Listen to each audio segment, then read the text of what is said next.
have the first participant, who will be Nasanga Deborah. She's actually team 2, so team 2, you will take your seat. You will have your question that will be coming from the MC before or after your presentation, so get ready for that. And we shall now be led by our regional office from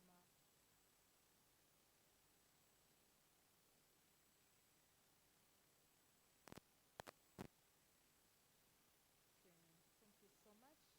May the best of the best take it. And indeed you are the best.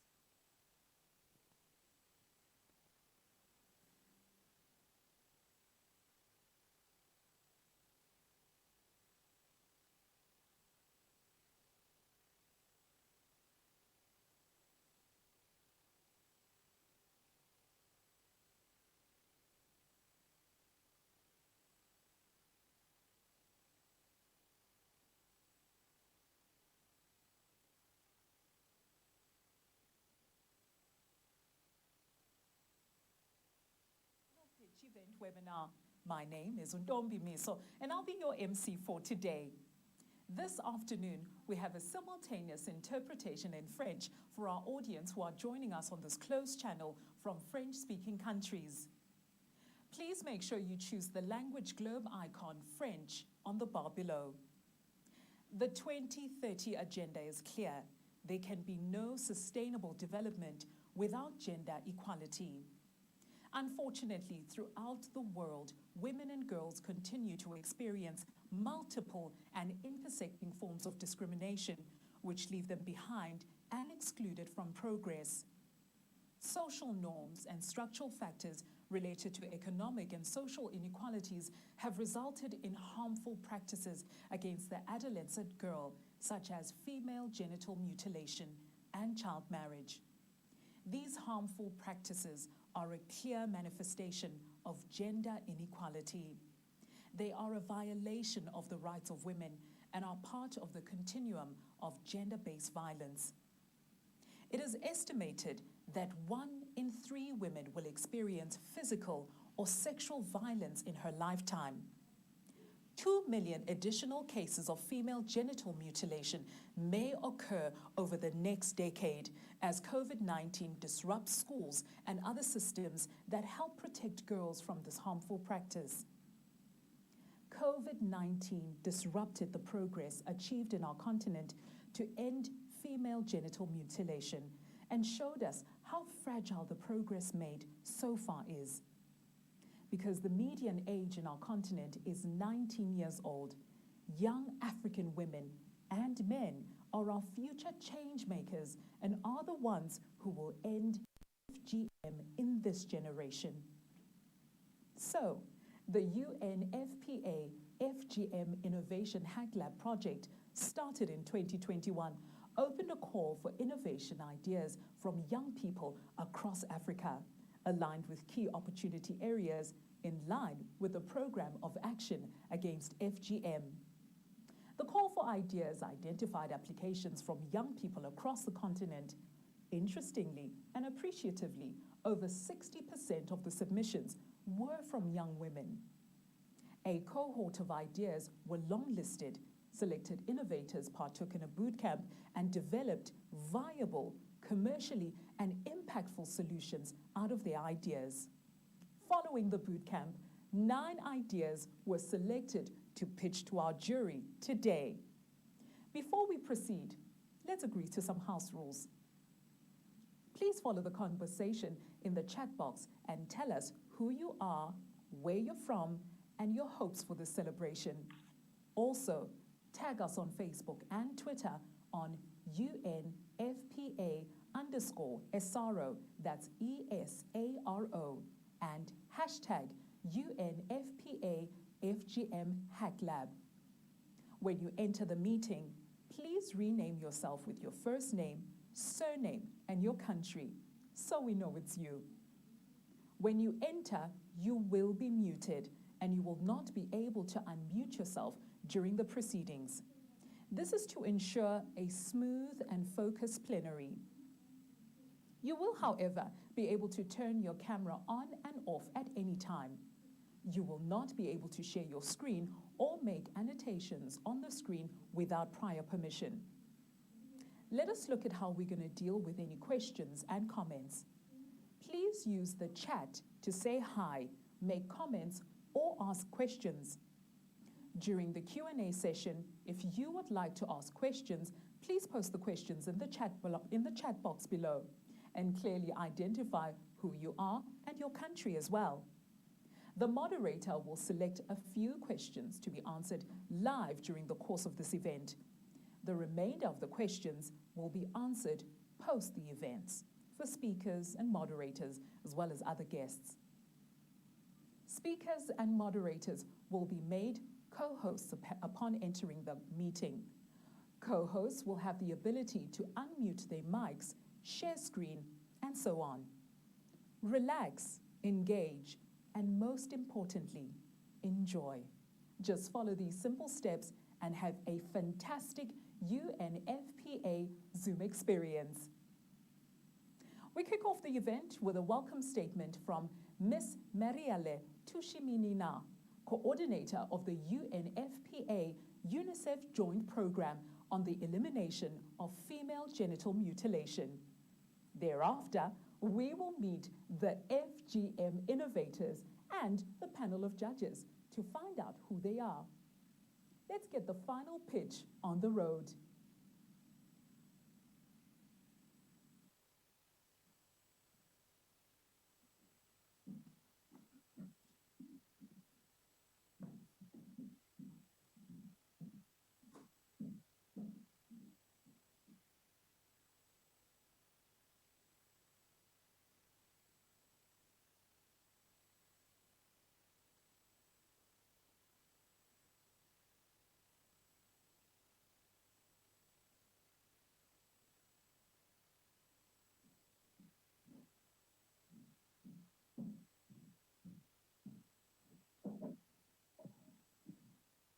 Wow, what an amazing, the moderator has set the tone and I'm even excited. Again, my name is Mihai Tushiminina. Before I even start, good afternoon, everyone. Bon après-midi, as I'm francophone, wherever you're joining, to all our judges, innovators, viewers around the world. I'm happy to join you today as we get to listen to 9 amazing innovators, team pitch ideas that will contribute to our collective effort to ending FGM on the African continent. I wish to congratulate the innovators who have made this far in the process. From the feedback we received from your innovators, it has been a long and exciting few months developing your ideas and yourself to become FGM prevention champion in your communities. 113 applications were received. 10 were shortlisted for the 2 weeks intensive boot camp. 2 ideas will be selected to go into the 3 and 6 months incubator working with AfriLab, our regional innovation incubator partners. I'm really excited to even stay all along to hear the final winners, and congratulations to all of you. FGM is recognized internationally as a gross violation of human rights of girls and women, which reflects deep-rooted inequalities between the sexes and constitute an extreme form of discrimination against the women and girls. The practice comprise all that involve altering and enduring the female genitalia from non-medical reasons. Current estimation indicate that over 200 million girls and women alive today have undergone some form of FGM, while over 68 million girls aged 0 to 14 are at risk of being subjected to FGM by 2030. Attitudes are shifting. In countries affected by FGM, 7 in 10 girls, women, think the practice should end. Even amongst communities that practice FGM, there is a notable level of opposition. Amongst girls and women who themselves have been subjected to FGM, 5 in 10 think the practice should end. The proportion of girls and women in high prevalence countries who went to practice to stop has doubled. One of the important reasons for this shift, that the UNFPA and UNICEF program on the elimination of FGM, which started in 2008. UNFPA and UNICEF jointly lead the largest global program on the elimination of FGM in 17 countries, with high prevalence and high burden of female genital mutilation. The fourth phase of the program is starting at the beginning of 2022 with a huge emphasis on the importance of youth and innovation. The joint program has embraced innovation as a catalyst to accelerate effort towards ending FGM in Africa.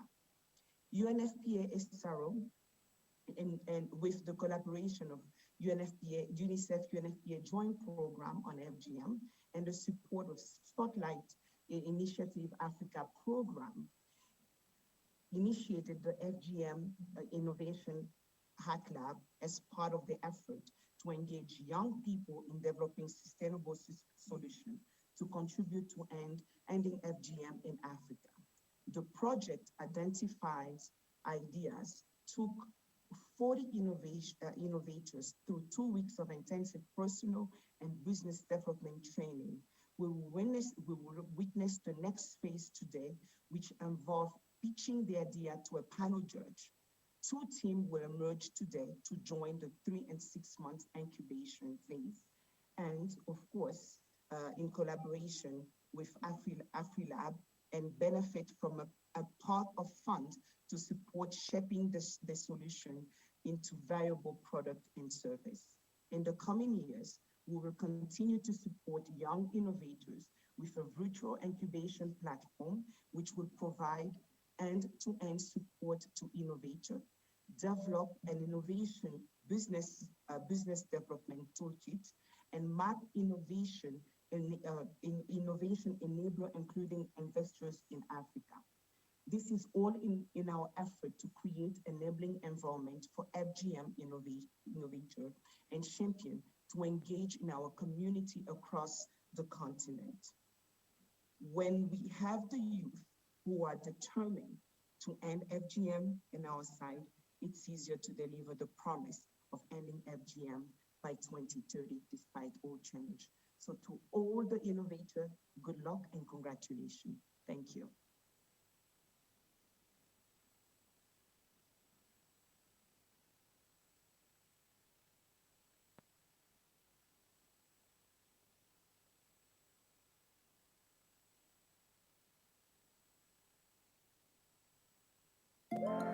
Meet the FGM Innovators. Team 1, Karin Namwaya Soita, pharmaceutical technologist. Team lead, the Ephesians chemist. Dr. Benson Kiragu, pharmacist. Rosina Lipario, medical psychologist. Team 2, Deborah Nasanga, communication strategist, Artlight Green. Agnes Apio, finance and administration executive. Moses Musira, media manager, radio, TV, and field researcher. Viana Kamakune, accountant and business analyst. Team 3, Dirang Samuel, gender specialist, team lead. Deborah Kadwama Lazarus, UI and UX designer. Team 4, Fatumata Yehia Maja, president of the Voix de Jeunes Network Association, advocate for adolescents and young people's rights. Mohammed A. Diko, monitoring and evaluation. Fatumata Dauda Ponta, logistics manager. Team 5, Gordano Yusuf, co-founder for Women Rising Initiative, a youth-led organization. Libana Duba, Program Officer. Yaqub Hussein, Communication Strategist. Mumina Jirmo, Outreach. Joseph Mullaby, Social and Consultant. Irene Akelo, IT Specialist. John Kauka, Designer and Marketing Specialist. Team 7. Mary Mam Dejean Fair, Biolegal.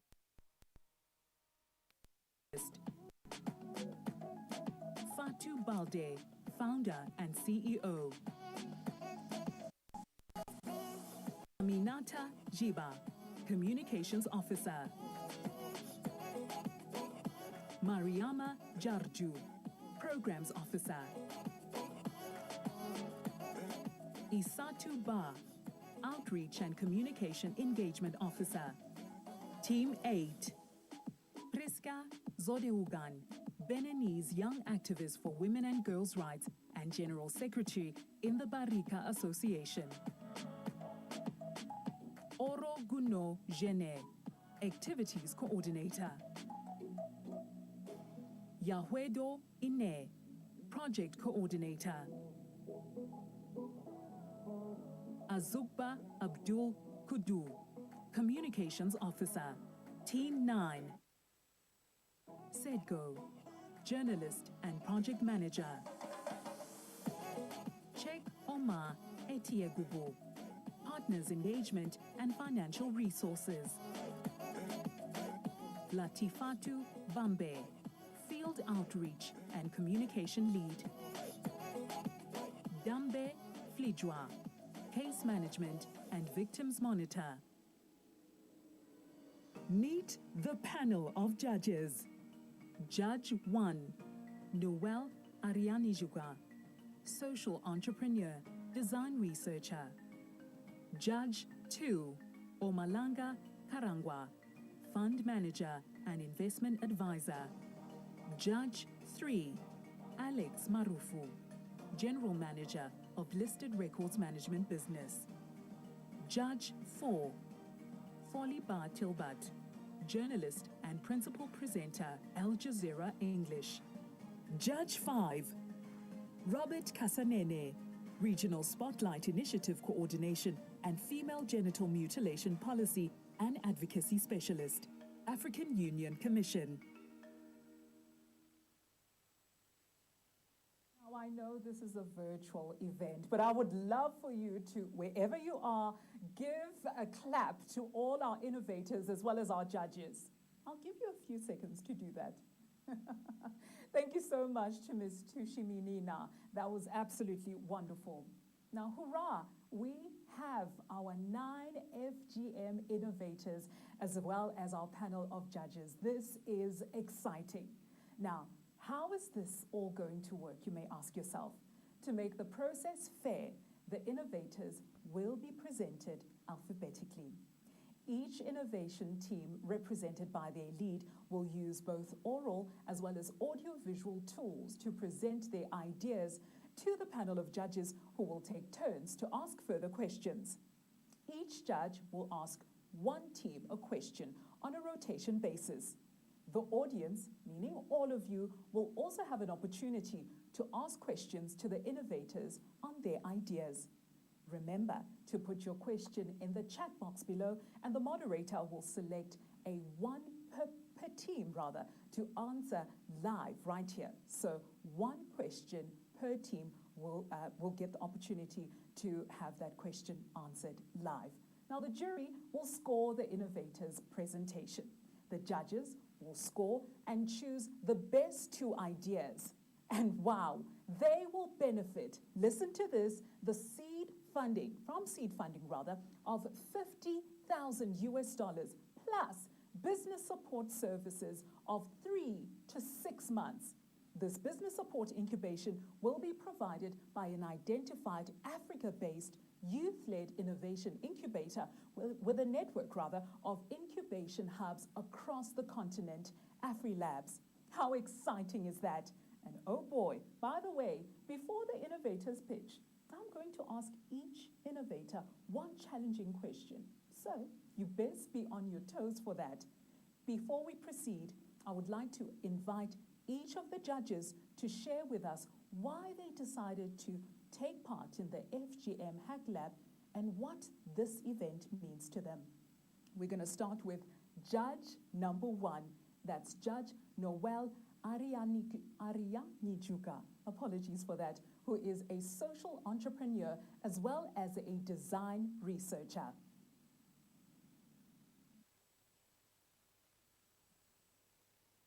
Hello, everyone. Moderator. My name is Noel. I'm really excited to be here. I like the energy of the event, but most especially, I am glad to be here for the cause of solving FGM for women and girls. So as an innovator, it's good to be on the other side of the panel, I guess, because I'm always pitching and sourcing for funding. But then again, today, the issue that brings us here is crucial for girls and women who experience FGM. So thank you to UNFPA for actively engaging young people to tackle these issues. As an innovator, I'm a lead and also a co-founder of a social enterprise. So I'm very passionate about social issues and tackling issues that affect women and girls. So this is an exciting event. And to the innovators, I leave you with a quote today. Great innovation only happens when people aren't afraid to do things differently. So good luck to you all. And like they always say, I know it's a cliche, but you're all winners and your ideas have made it to this level. So good luck to everyone. Thank you so much. Thank you so much, Judge Noel. We move on now to judge number 2, Umalinga Karangwa, who is a fund manager as well as an investment advisor.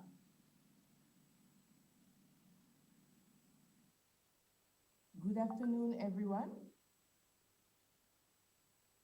Good afternoon, everyone. It's a pleasure to be here.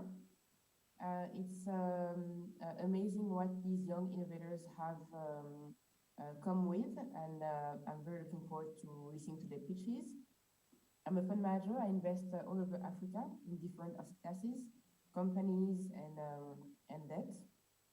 And yeah, I'm very excited by this event. I think it's amazing that UNFPA is investing in Africans that are going to find homegrown solution to the end of this terrible practice that FGM is. Thank you so much for having me, and I'm looking forward to interact with the innovators. Before I let you go, I'd like to find out why you decided to take part in the FGM HackLab and what this event means to you. So I was invited to be a judge in this HackLab, and I didn't even think twice about it and accepted the invitation. I have been looking at investments over Africa for 2 decades, but I've never seen something so impactful and meaningful. FGM is a terrible practice. It's a violation of girls' rights and women's rights. It's a danger to health. It's traumatizing, and we need girls and women to be supported by the society. And I think that this HackLab is such an innovative way to change the narrative. This is going to be an opportunity for young Africans to find solutions, and we've seen that it's mostly young women that have find innovations that are going to be diminishing, preventing, halting the practice, and also support the victims. So I've never done something as impactful. I'm very happy to be here today. Thank you for asking the question. I like that. African solutions for African problems. Thank you so much, Judge Umalinga. Right, let's move on over to judge number 3, Alex Marufu, who is a general manager of a listed records management business. Alex, please share with us why you decided to take part in the FGM HackLab and what this event means to you. Thank you very much for that introduction, kind introduction. And let me start by congratulating the 10 finalists that have made it. It's a great effort to be able to be selected from 100 people that took part in this. So big congratulations for making it this far. I have a keen interest in the area of innovation, especially around the use of technology.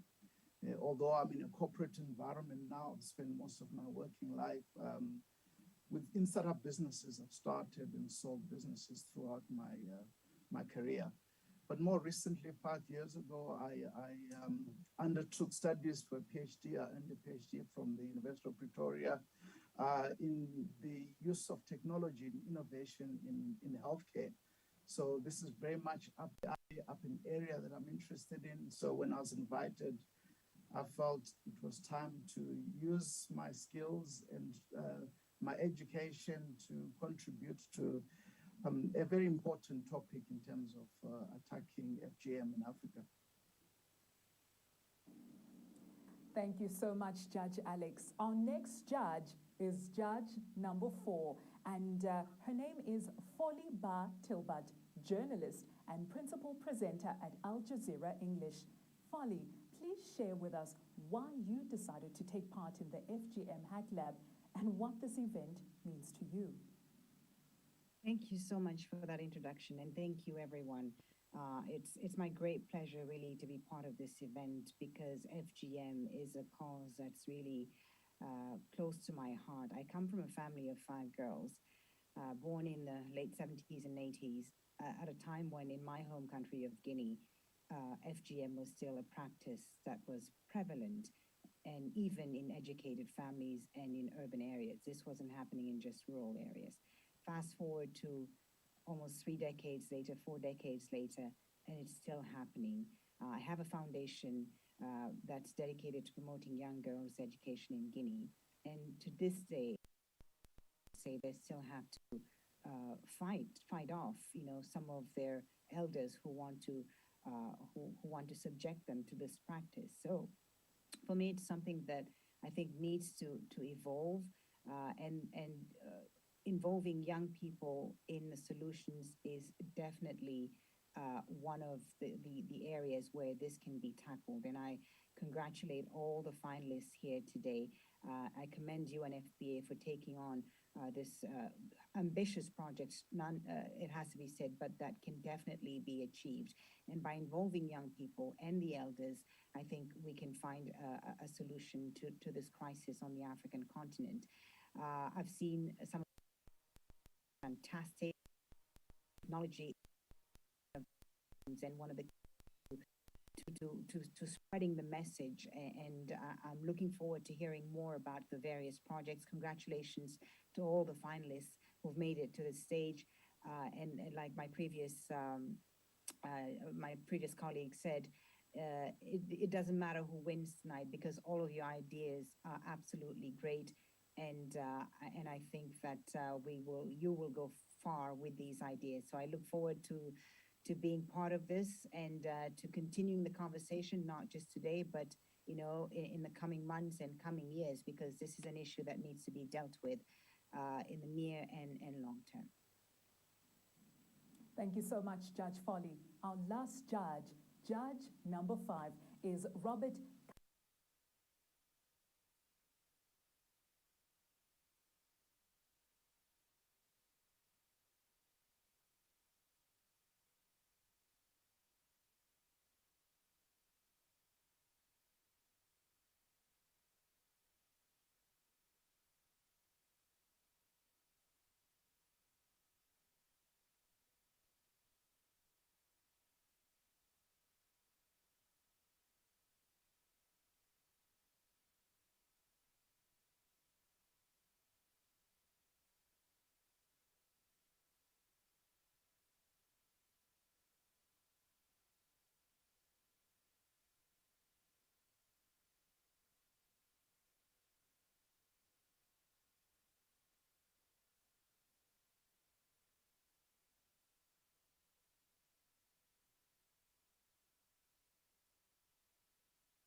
Thank you very much, Judge Robert. Now we have gotten to know all our judges a little bit better. Road, and here's wishing all of our innovators good luck. Right, let's start off alphabetically with our first innovator. This is exciting. Our very first innovator is Karin Namwaya from Team 1 from Kenya. Hi, Karin. I hope you're ready. Hello. I'm very much Are you ready? Hi. That's ready. good. That's good. That's good. That's good. I'm about to ask you a question, and you then have to answer that question. Okay. Thank you. All right. Here's the question. Are you ready? I am. All right. Karin, what is the most important thing that young African people can do to make a difference and end FGM? Thank you for that question. I must say that I'm a medical provider in my country, Kenya, and having taken part of being part of the FGM bootcamp, I must say that as young women and young men, and unite to as a team, we can do most of the sensitization part.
All right, we're going to connect with Karin in a short while. Now let's move on over to the next team.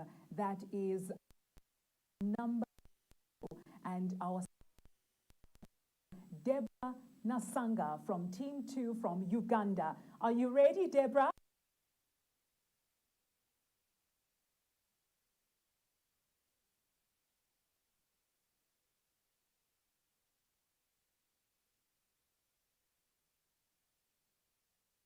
All right.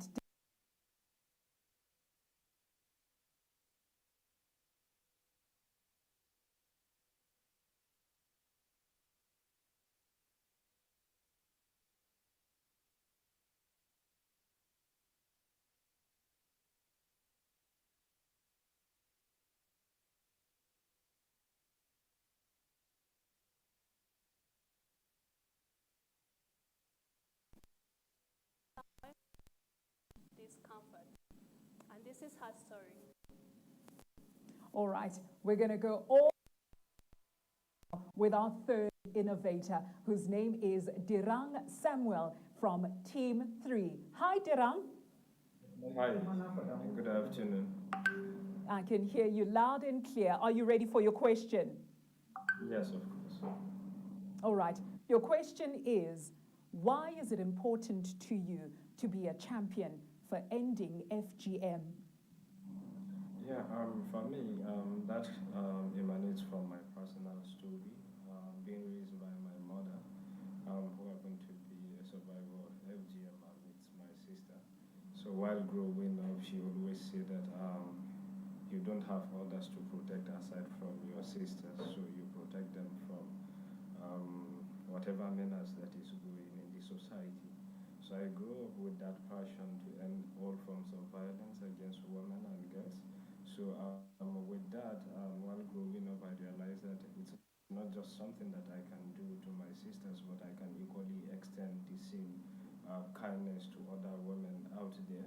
And that is why I think for the past 3 or 4 years now, I've been working in the gender space to ensure that with myself and my team, we've end all forms of violence against women and girls in Nigeria. And that's why we are coming up with this innovation as well. Yeah, thank you. Thank you so much, Dirang. Please proceed with your pitch. Remember, the judges and the audience will ask you questions. All right, thank you. Kindly share the screen. Yeah.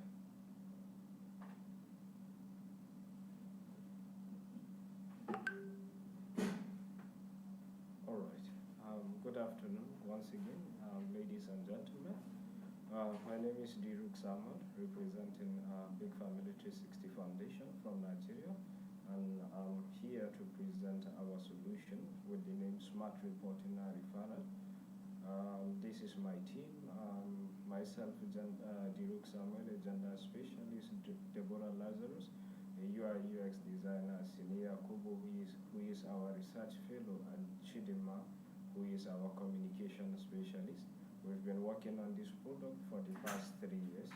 And in Nigeria, Nigeria basically have the highest number of FGM contributing to 1/4 of the estimated number worldwide. And basically the reason is because of the traditional beliefs, culture of silence among women and girls not knowing their right. So the major problem during our interaction with our users who are survivors and activists is that they are scared to report FGM cases because of confidentiality, and they would prefer to report these cases anonymously, which our solution provides that. And equally, service providers are complaining that the existing referral directory, which is paper-based, is not always updated, and there is gap in terms of referring these cases. So imagine you are a service provider who happen to be a police officer, and a survivor bled to death right before you because you cannot access a medical service provider. So it's very difficult on the side of the service providers to refer these cases. So our solution is solving that problem. Next slide, please. Right now, I would hand over to my colleague, Deborah, who will run us through the solution. Over to you, Deborah. Thank you, Samuel. We've conducted our user research and we've listened to our users' needs, and we're excited to come up with this solution, Smart RR, that helps survivors to report FGM cases anonymously and also receive automated referral to those reports, and also real-time data that will help the federal government and the UNFPA to make informed decisions and policies on FGM practices. And also, smart reporting and referral can still happen despite COVID-19 restrictions. Next slide. We have basically 3 user types that directly interface with our solution: the survivors and activists that will use our solution to report FGM cases, the service providers that will help in linking those survivors to the services that they need, and the administrators that help in running our solution smoothly to ensure an enjoyable user experience for the survivors and service providers. Next slide. Smart RR, our solution, serves as a bridge to link survivors to social workers, hospital, police, and legal services that they need. We envision Smart RR to become an institutional strengthening app and in turn be a virtual one-stop shop. Next slide. We'd like to show what it looks like.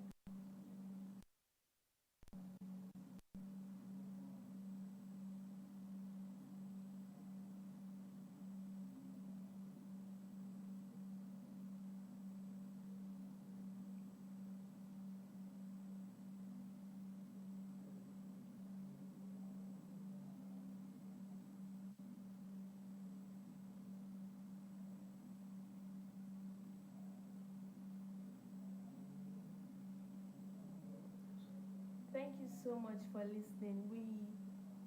What we need right now, our funding support, is to develop the app, expand database for field testing, running social media ads, training for service providers, and partnership opportunities. Next slide. We strongly believe that we can change the narrative and end FGM practice in our lifetime and in our generation. And yes, we can. Thank you so much for listening.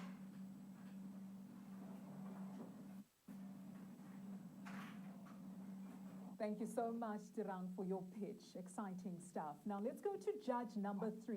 This is Alex Marufu. Now it's your turn, Alex, to ask your question. Thank you very much, and thank you, Dragon team, for that impressive presentation. You've obviously done quite a bit of work in terms of developing your app. I can see it's very much a prototype stage and ready to be rolled out. But my question is, how do you intend to achieve scale? I know $50,000 is quite a significant amount of money, but beyond that, how do you intend to achieve scale and ensure sustainability so that when you come to the end of the 50,000, the project doesn't stop and it continues to drive the benefits that you see the application deriving in the long term? Right. Thank you so much for that question, Alex. This is not just for us. What we are foreseeing as for sustainability, basically, is to continue working with institutions, because and aside from that, we are basically establishing linkages between survivors and service providers. This means that with our technical skill, myself as a gender specialist and Deborah, UI, UX designers and other team members, we are highly skilled in terms of technology. And aside from that, we are currently working closely with the State Ministry of Women Affairs to ensure that even after the 50,000, this will continue, and equally UNFPA offices. Because while we are collecting this data, we will feed into existing UNFPA system whereby they can collect this data. And this is something that we've done before. We've developed other products around gender-based violence for UNFPA here in Nigeria. So we so much believe that this can really work, and even after the 50,000, we would definitely scale it up via partnership. Thank you. Thank you so much, Dirang. We've got a question from the audience. And here is that question, Dirang. Listen very carefully. The question is, why you see your beneficiaries need a mobile application to report against FGM. I'm going to repeat that question again. It's from our audience. And the question is, why you see your beneficiaries need a mobile application to report against FGM. Yeah, during our interaction with our beneficiaries, because we did some research interacting with survivors, activists, and even service providers, we discovered that survivors and activists will prefer to report these cases anonymously, and it is a mobile application that can offer them that anonymity when it comes to reporting these cases. And equally, service providers, which we engage through the gender-based violence subsector, they equally requested that if they can be able to refer cases via their smartphones without running through a paperwork that most at times these service providers are not active, then this solution will really solve a big problem for them. So during our interaction, we discovered that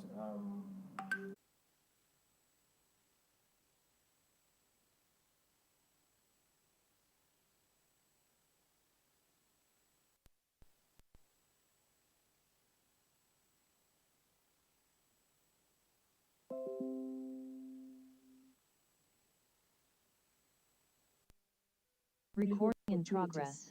Next. So in our activities, while we were doing the boot camp, we came across people like leaders. And as we were talking to the leaders, we also realized that we had survivors that talked about the FGM, and we want to end FGM by the year 2030. We articulated to them the violation of human rights in relation to FGM, in particular gender-based violence at large. And so the benefits of having this rescue center is that we'll establish many girls that will seek support on gender-based violence services, and also we shall ensure that school enrollment will improve. We shall also ensure that health challenges decline by offering treatment and care.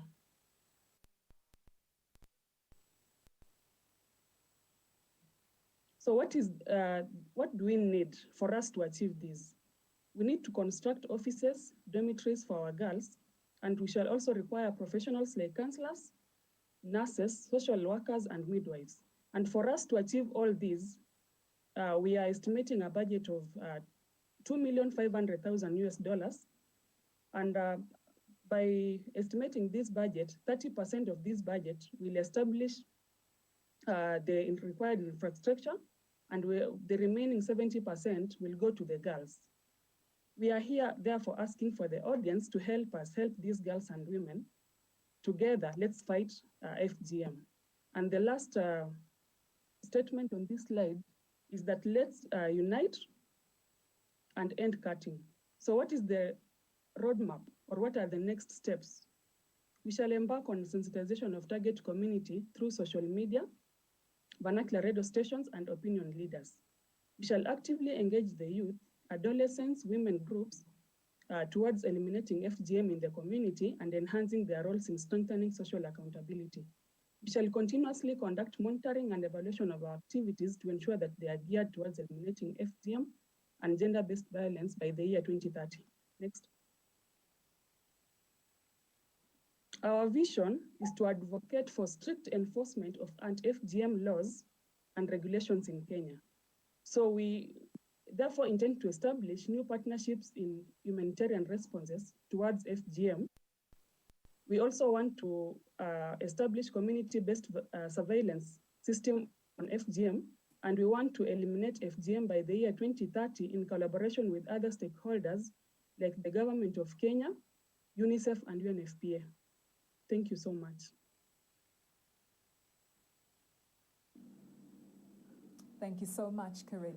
Now, that was an incredible pitch. We're going to move on over to judge number one. That's Judge Noel. It's time for you to ask your question. Over to you, Judge Noel. Thank you, Karin, for the presentation. My question goes to your impact. So you have actually mentioned a complex of like different things you'd be offering. I just want to understand what is the impact you intend to have in the next 5 years, and how will you measure that? Thank you. Thank you so much for that question. So in the next 5 years, we want to start with the sensitization first, identify the girls, and work with the community at large. And for the next 5 years, we want to ensure that these girls are stable back to the community, not like them alone, but we'll be working hand in hand to make sure that they are reintegrated back in the community well, and also achieve the advocacy. By working with these girls, we want to make sure that at least they can talk about their stories freely, they can share their big stories, they can even tell us what they want to become in future, and we can fight together with them. Thank you. Thank you so much, Karin. We've got our last question to you, and this one is from our audience. The question is, what stops you to start your project now, except the fund? I'm going to repeat that question again. What stops you to start your project now, except the fund? Okay, thank you so much for that question. So being like in our team, we are a team of healthcare providers. Sensitization is key here. We need to go to the community, identify the people that we can work with, you know, going in these communities, you cannot just go alone. Even during our boot camp, there's a place that I wanted to go to do the interviews, but I found out that I couldn't go because the community is so harsh. So I think we need to, in my view, we need to involve all these, like even the administration, police, talk to the county government, talk to the people that are really concerned. Now that we have a survivor in our group, she can lead us so well. So apart from the funds, I think sensitization is key. Thank you. Thank you so much. We're going to move on over to our second innovator, and that is Deborah Nasanga from Team 2, all the way in Uganda. Here we go, Deborah. Are you ready for my question? Yes, I am.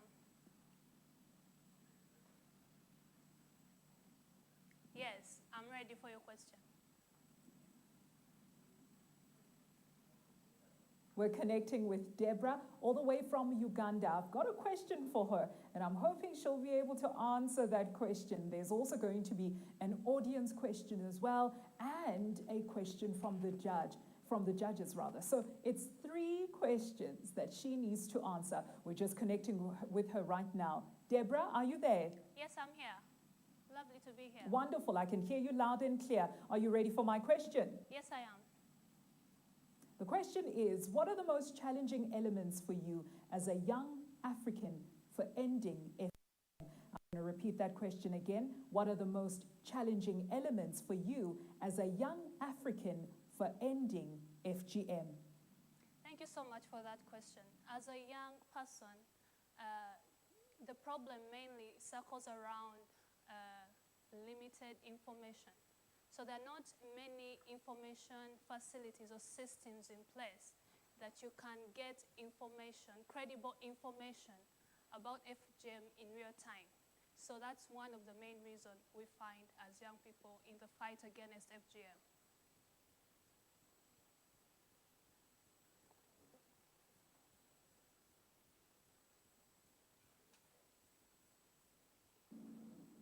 Thank you so much, Deborah. Please proceed with your pitch. Don't forget, the judges, as well as the audience, will have a few questions for you afterwards. Continue with your pitch. Thank you so much. My name is Deborah Nasanga, and I am the team lead for Her Story.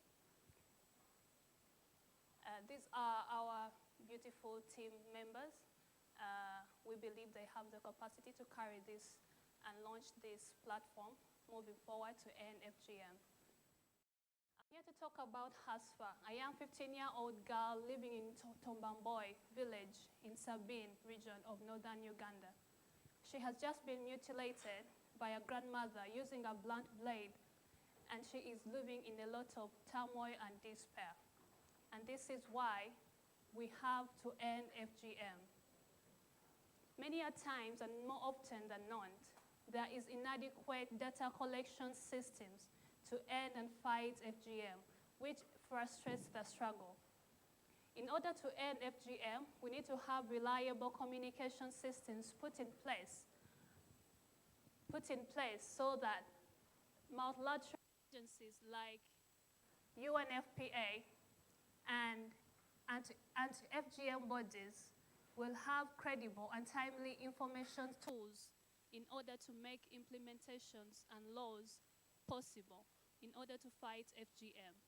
Because FGM happens in silence and secrecy, many victims go on without having their voices heard. And this is why we want to create a platform where victims of FGM and sexual harassment will have a platform and a voice. Our solution is Her Story, which is a user-centric digital communication systems that young girls and women can use to create safer communities. As we are using their crowdsourced data through the database, this database will help in the implementation and making informed decisions about FGM. We are also relying on community engagement programs because we know we cannot do this alone. We need people on ground at grassroots levels to help us fight FGM, which will also help us in the increase of institutional response from institutions like the police, policymakers, and so on in order to fight FGM. So through the anonymous reporting by a victim, we'll be able to have a database created. Moving forward, we will know where this victim is at and where the perpetrator is. With that in place, we'll be able to avail resources to FGM victims. But also, this is very easy to use. A victim or a potential victim can easily use our SMS line or use our toll-free line or our USSD code in order to get access to us, in order for them to get their stories heard through our database. The service is as follows, and this is how the information flows. From the victim uses a USSD code or a toll-free line or an SMS. So these are all options that we are availing to the victim in order for them to share their stories, in order for them to have a voice. And this will help us to further fight FGM, because without information, we cannot make credible decisions pertaining the lives of many young girls and women at grassroots levels. This is how it works, and this is its uniqueness. It's the first of its kind in Uganda. This platform and this technology will empower individuals and communities, plus policymakers and inform decisions about FGM. Our user can use any of the available resources on the digital platform. One, will have a designated USSD code, and they can either make a call through our toll-free line to our call center and use an SMS in case they cannot find or they are unable to use internet. This system will collect and analyze crowdsourced data while identifying patterns and key insights while providing the GSI, which is the Geographical Information System of where the perpetrator is. Our business model is quite simple. We will not stop competing and participating in projects like this, competitions like this, in order to get financial support and partnerships. And we believe that through the boot camps, we are aware that we can partner with the UNFPA in order to fight this vice. We are hoping to get consultations, and that will be at a fee, from NGOs and researchers and agencies who need information about FGM. We'll also be able to charge as people go to visit the website. We'll create and generate revenue. We are projecting that in 1 to 3 years, about 100 people in Uganda will be able to get information or data through the website or this platform. And in 5 years, we hope that we'll be able to reach 5 more countries other than Uganda. And in 10 years, we are hoping to scale up to the West, East, and Central Africa. So what we need right now is mentorship and collaboration and grants and partnership. We also need technology in order to facilitate this mission. Our vision is that we want to see a world where a young girl or a woman are free from FGM and sexual harassment. And let's remember, for someone who is hurting, something is everything. Thank you so much.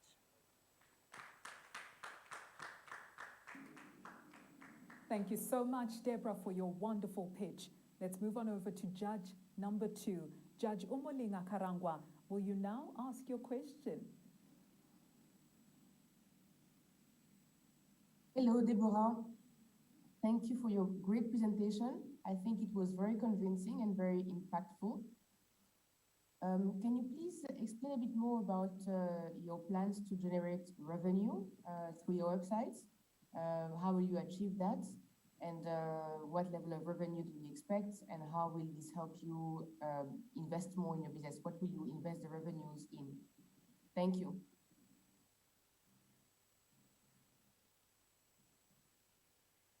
I'm afraid I can't hear you. Hello? So we are planning to participate in more competitions like this one in order to be able to sustain this project. which is very needed, especially here in Uganda. We need more information about FGM, especially timely information that many agencies, NGOs will be able to use in order to fight FGM or implement or make strategies that will fight FGM. The other strategy we'll be using is participating in fundraising campaigns and as we create more awareness about FGM. The other tool we hope to use is consultations, like I've already mentioned. We'll be able to charge, say for instance, an association like UNFPA, if they needed information or credit timely data about FGM, they will be able to reach us and get information in real time about FGM. So those are the tools we are hoping to use to generate more revenue to sustain this project moving forward. Thank you so much. And you had mentioned your website. What is your plan with your website? Say that again, please. You had mentioned that you would generate revenues on your website. Yes. We are hoping that as people get more information about FGM, we'll have an increasing track of numbers. So with that visits, we'll be able to avail this platform for advertisers, and they'll be charged a fee in order to get more income. Thank you, Deborah. Thank you so much. Thank you so much, Deborah. Here's your last question, and this question comes from the audience. The question is, what makes you believe storytelling will stop FGM? I repeat, what makes you believe storytelling will stop FGM? Thank you so much for that question. It's important to know that every voice matters. It's important for us to know as a generation of young people that no voice should be left unheard, especially women who are always victimized in many situations other than sexual harassment. But FGM is really sensitive because it's a human rights violation. So we need to have as many stories told to the world so that this does not continue to happen. Because my peers, many of them do not know that this still happens. But if we avail more stories about this, if we put a face to the statistics, if we put a story to the numbers, I feel like it will be made a human issue. And that is what it is, a human rights issue. Thank you so much. Thank you so much. Let's move on over to our fourth innovator, and her name is Fatoumata Yehia Maja from Team 4, all the way in Mali. Fatoumata, are you ready? Can you hear me clearly?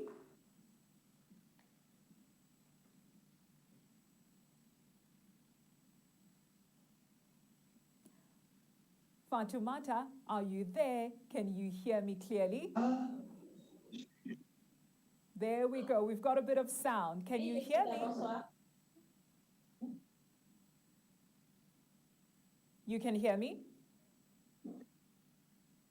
Oui, je vous entends.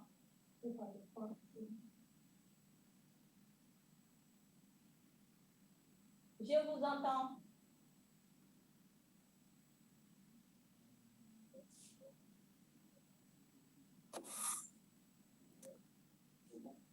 All right. Fatoumata is there, and here is the question. The question, of course, will be interpreted in French. The question is, what is the one thing you would ask your head of state to do to end FGM? I'm going to repeat that again, that question again. What is the one thing you would ask your head of state, that would be your president, to do to end FGM?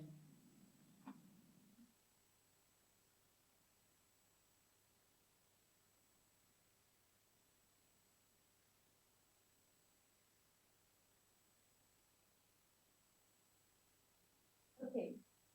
Pour mettre fin à la pratique des mutilations génitales féminines, je proposerais au gouvernement malien d'abord d'instaurer dans les programmes scolaires une éducation sexuelle complexe pour éradiquer définitivement ce genre de pratiques qui sont les mutilations génitales féminines, ainsi que d'autres thématiques comme les grossesses non désirées ou les infections sexuellement transmissibles des adolescents et jeunes dans notre pays.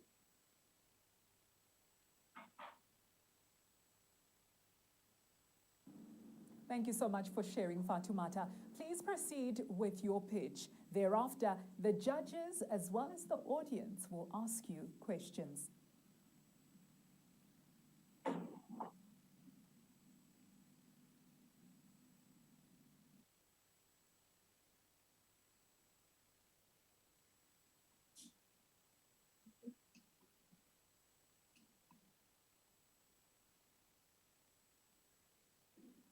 Bonjour, je suis Fatmata Lili Amaïka, chef de projet Kenya à l'Africa. Je suis accompagnée dans le cadre de ce projet par mes coéquipiers Daouda Fatmata Fonta, responsable logistique, et Mohamed Diko, le chargé du suivi.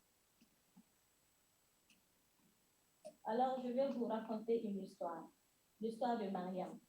Mariam, mon amie d'enfance, a subi l'excision à l'âge de 4 ans. Elle ne comprenait pas ce qui lui arrivait entre douleur et culpabilité. Elle n'a jamais eu de suivi médical particulier et personne ne lui a appris comment fonctionnait son corps. Il lui a fallu des années pour en parler. And it took her years before she could narrate her ordeal. And she had very serious issues during her first child delivery, which almost led to her death.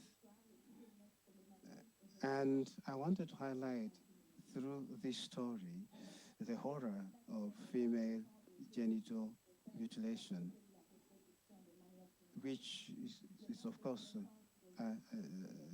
attributed to lack of knowledge related to the dire consequences of female genital mutilation. In Mali, 85% of women are affected by MGF, and some of them actually could not have a chance to pull through. 75% of young girls fall victim to undesired pregnancies while they're still at school. And as a result, they're rejected by their respective families. That's why we believe that efficient, complete sexuality education contributes to fighting these particular practices. What we are proposing is a mobile information for the purpose of raising awareness adolescents and young people related to issues pertaining to female genital mutilation, as well as sexual and reproductive health rights. And of course, we are working with the specialists in health to make sure that cases of female genital mutilation can be reported anonymously. It's also about promoting relating to reproductive rights and using video amongst other medias. There's also a discussion forum which is, of course, conducted by a moderator. The purpose is to make sure there is maximum exchange among young people on issues of female genital mutilation, as well as sexual and reproductive health and rights. Over and above that, we shall organize digital campaigns within the sub-region around the issue of female genital mutilation. There will also be workshops targeting various communities as well on these issues.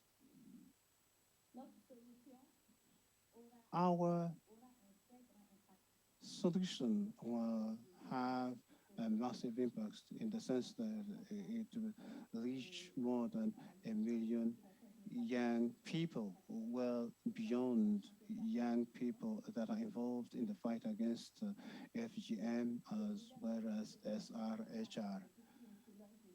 And of course, we shall have an opportunity to share through various discussion fora where people will be sharing information about their respective personal experiences. Hundreds of families and communities will also participate in terms of raising awareness amongst the issues on the issues relating to sexual reproductive health as well as FGM, so that we can get rid of the taboos surrounding sexual and reproductive matters. We are present on various social networks and digital platforms.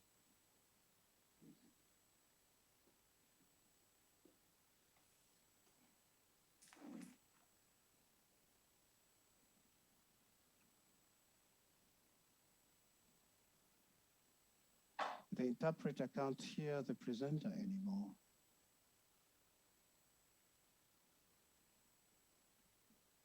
The interpreter seems to have lost the presenter, unfortunately.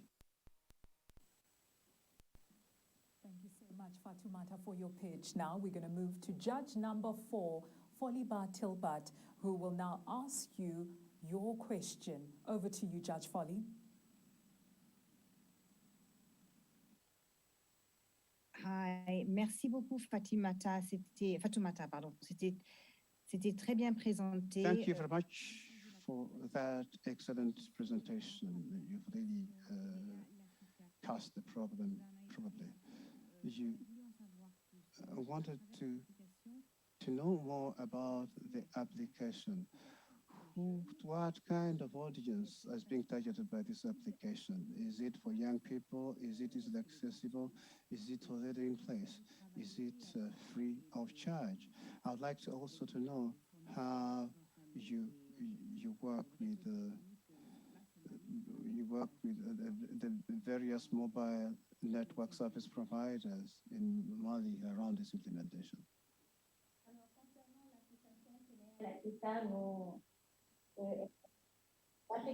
As far as the application is concerned, it's of course targeting young people and adolescents. And this is application is already available with, and we've been able to establish a partnership with other structures that are working on the protection of young women. There are also NGOs that are working on areas pertaining to youth and adolescent health. We are also collaborating with other organizations that are helping us in terms of further developing this education so that adolescents can be better informed on issues. How can it help victims or potential victims of female genital mutilation? How does it work in terms of informing them or warning them? Well, we have got videos in local languages about the various practices. You recall that in Mali, we have got many local languages to warn potential victims about the potential consequences of female genital mutilation, and there's also alert them to possibility of reporting reporting FGM anonymously. Thank you very much. I think this is a laudable initiative that you've got there. Thank you so much. Thank you so much, Fatoumata. Your last question is from the audience, and here is that question. What is the main resistance you'll face while implementing your idea? I repeat, what is the main resistance you will face while implementing your idea?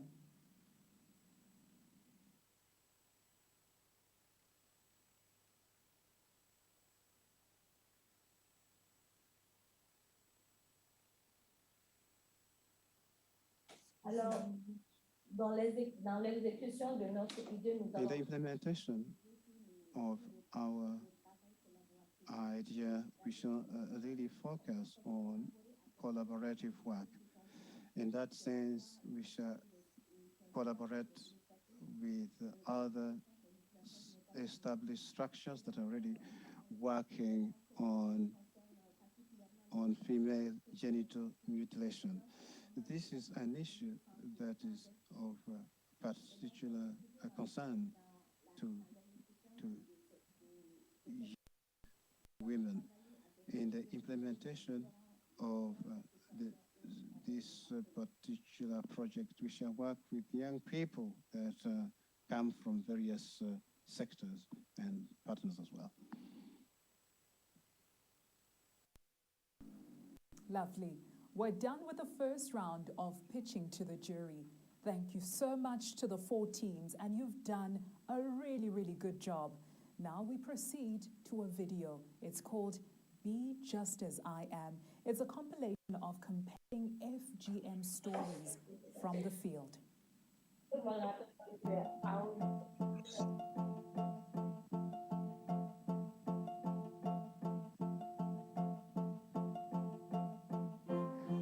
Truly became a woman.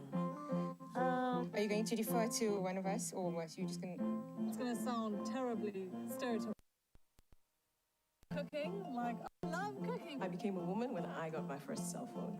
It was when I started living on my own. When I got my first paycheck. When I had responsibilities. When I learned to stand up for myself. When I realized I'm enough just as I am. The day I became a woman was the day they cut me.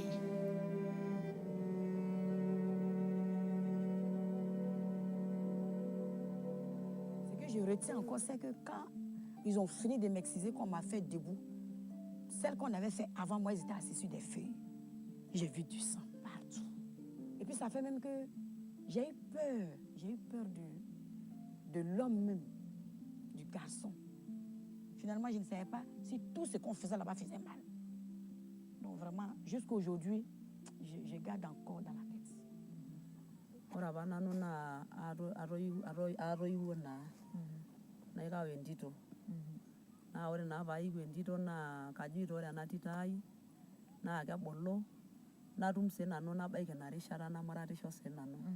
One day, at the age of 12 years, I was in class 8.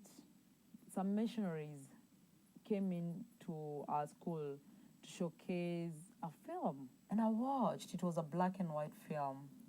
It was about FGM, female genital mutilation. I decided that this is something that will affect my life later. They don't tell me this, but now I know. And I made that decision that for me, I'm not going to undergo the cuts. سمعت عن ختان الإناث في ندوة في قرية نجا العرب، فسمعت لقيتهم بيتكلموا إن الختان ليه أضرار كتيرة، ما ينفعش إن تتختن، تشويه في الأعضاء التناسلية ليه أضرار.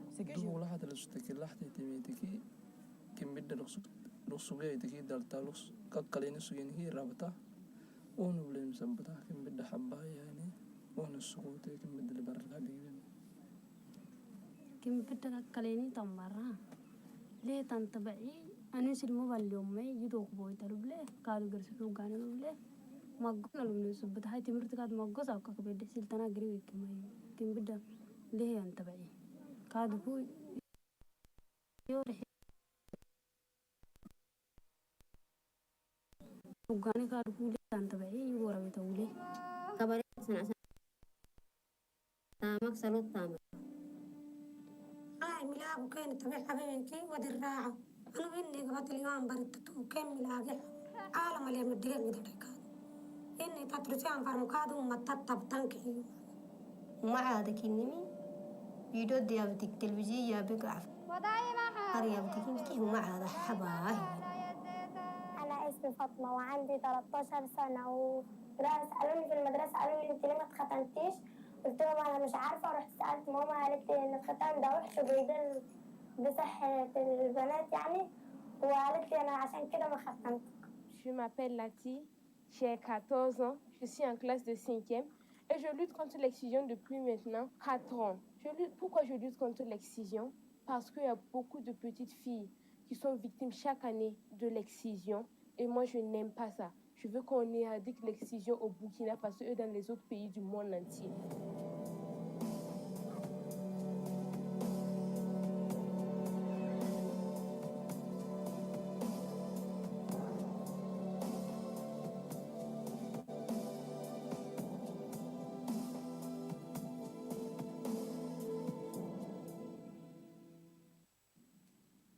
Such moving stories. This video shows the importance of the Stop the FGM movement. We need to stop this. Welcome back, everybody. Right. The fifth innovator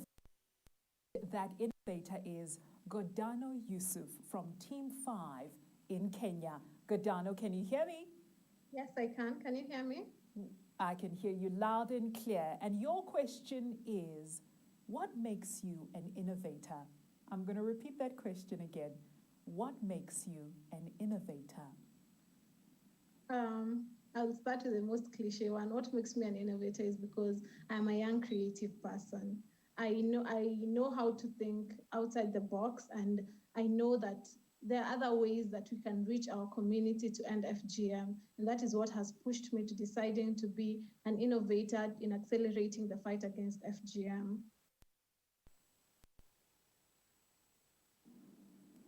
Thank you so much, Godano. Please proceed with your pitch. Remember, thereafter, the judges as well as the audience will ask you questions. Go ahead. All right, thank you. My name is Godano Yusuf from Women Rising Initiative from Kenya. I'm the team lead for Women Rising. Our team members were already highlighted, Mumina, Liban, and Yaqub. They have been a very able team in helping this cause. Our cause is Together for Her. We want to create stories and spark action that will inspire change. We want to take raw stories from survivors, the things that they went through, what they went through 10 years ago, how it's affecting their day-to-day life today. Next slide, please. In Kenya, the prevalence rate is at 21%, but that absolutely changes to a 50 plus in the northern part of Kenya to a 94%. FGM is mostly practiced because of the culture and the religious beliefs that our community believes that FGM is a practice that will help women change from childhood to adulthood. And our main agenda as Women Rising Initiative is to demystify these myths and stories that people have decided that women will have to go undergo FGM. We want them to hear the stories of what happens to us. We want to hear for our custodians in the community to understand that FGM does not help us in any way. And we want them to hear from the raw stories of young women and even older women and even the cutters that have decided not to cut anymore. Why? Next slide, please. The solution is using audiovisual material as educational and advocacy material. We want for our community to really understand why we are saying no to FGM. What is the story of a 40-year-old woman who underwent FGM over 30 years ago? What happened to her and what is still happening to her today? We want to create this as a platform for survivors to be able to share their stories and their experiences and to be able to open up and even release their mental anger that is in them and liberate them and be able to, for them to be able to start even afresh. As you can see in that picture is from our prototype film, and it even tells a story of this young girl is refusing, but the women are really holding her down. We want to reach to these women and ask them, didn't you go through it? Didn't you understand the pain? Isn't it not affecting you today? Next slide, please. Why audiovisual? We have been, as Women Rising, we've been creating audiovisual material for other projects on menstrual health, on maternal health, and we have seen that the same model can be applied on ending FGM. We have created a prototype film, and we have seen that it has helped us reach other young people. It has helped us reach schools, and we have already formed 3 anti-FGM clubs in primary schools and high schools. And those young kids are also asking their parents the necessary questions that need to be asked. Next slide. How it will work. We will be disseminating our films through mobile caravans in the village. Our community in the northern part of Kenya is largely nomadic. So we'll be following these people to where they are. We are going to them with our mobile caravan, showing it to them and having town hall sessions, asking them, for them to ask us questions and for us to ask those questions that need to be asked, like, why are you doing it? You were told by an old man 70 years ago that you have to do it. Is it really that necessary right now? And we don't think it is. It's affecting our women and girls mentally and even physically, and we need to change it. That is we're taking to our community to see the impact that it's having, the problems, and what happens even behind the scenes of when they don't see what happens. We want to show them. Next, please. Our business model will look like this. We will take this information to our community, but we also want other people, even around Kenya and even globally, to understand the effects of FGM. We'll share this material on YouTube and Viusasa. Viusasa is our video sharing platform here in Kenya, and we will make returns of it. We will also make sure that we have partnered with young people that will help us create these films, first of all, and will also help us in formulating and being in the production and in the crew of the people that are acting in it, because that is the live thing that is happening. We'll also be partnering up with the county government and creating sustainable mechanisms with the county government to help us producing more films. Next. Our expected impact will be, we want short term, we want in the first year to see 30% of our community being reformed to the idea of FGM and even changing the mentality of that FGM is a must. Our midterm goal within the first 3 years, we want 40% of our girls to be able to go FGM free and not having been taken through it. In 5 years, we are hoping that 70% of our girls will be able to say that I am proudly FGM free and I am proud of that as a person. And we want to be between that and 50% of our community to have understood. Then our long-term goal is having 100% of our young girls being free of FGM, not only even in Kenya, because you will find that in Kenya we share a lot of communities between us, Ethiopia and Somalia. We want 100% of our communities to say that we have fully downed our tools on FGM and we have eradicated FGM from our community. Next. What we need funding.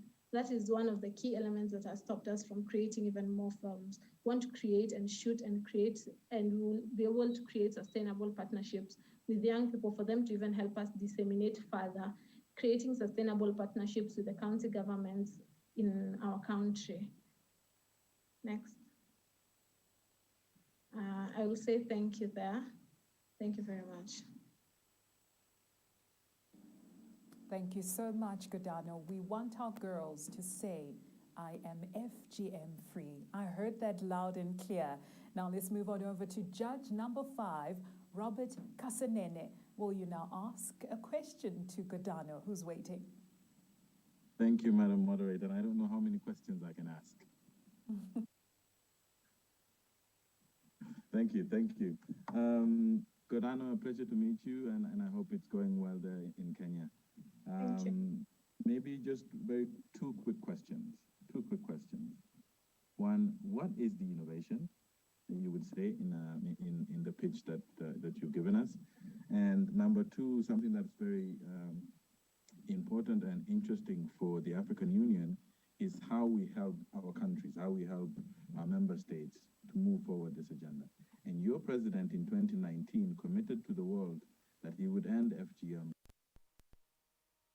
You see Women Rising Initiative and this proposed idea contributing to that national effort. And I see a lot of movement and speed and acceleration in Kenya right now.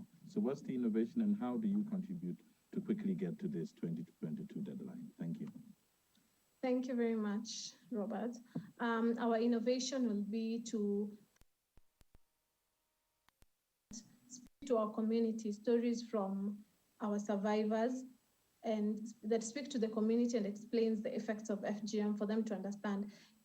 Films are very emotion evoking, and it will, watching a film, all of us have watched films and you get into the trajectory of the life of our cast and members. That's what we aim to use. Want our community to feel and go through the many spans of what a survivor has gone through the day the cut happened till today. If it's a 40-year-old woman, what is the problems that she has gone through health-wise and even mentally? That is one of the key, creating audiovisual material that will invoke emotion from our community. And the second question, if I remember correctly, was how Women Rising Initiative is building into what our president declared, that we will end FGM in the year 2022, which is next year. And we have been currently, our prototype film that we're using, we have been using law enforcement and going with them and holding chief barazas in the community with the law enforcers and letting them sit there and understand, and letting the community understand the perspective of why the government is refusing, why the survivors are refusing, and letting them explain to us why they're continuing so that we can help them demystify this myth that they are created in the community. Thank you so much, Godano. Now I've got one last question for you, and it's from the audience. That question is, how will you mentor your plan to make sure it's on track with the percentage you mentioned? I'm going to repeat that question. How will you mentor your plan to make sure it's on track with the percentage you mentioned? How will you mentor our plan? Our community is very patriarchal, first of all, and we have seen that anytime that we approach, maybe a young girl like me, if I approach a community elder, I will not get results. So we have devised a plan of engaging men to help us, young men to help us in pushing the agenda to even community elders, because community elders are more open to speaking to young men than young girls. And women are more open to speaking to a young girl than to speaking to a man. And we have been helping create these different groups in the community to help push the agenda even more and helping us and helping our community understand the story even more. Well done, Team 5. Let's move on over to our sixth. His name is Joseph Mullaby from Uganda. Joseph, can you hear me?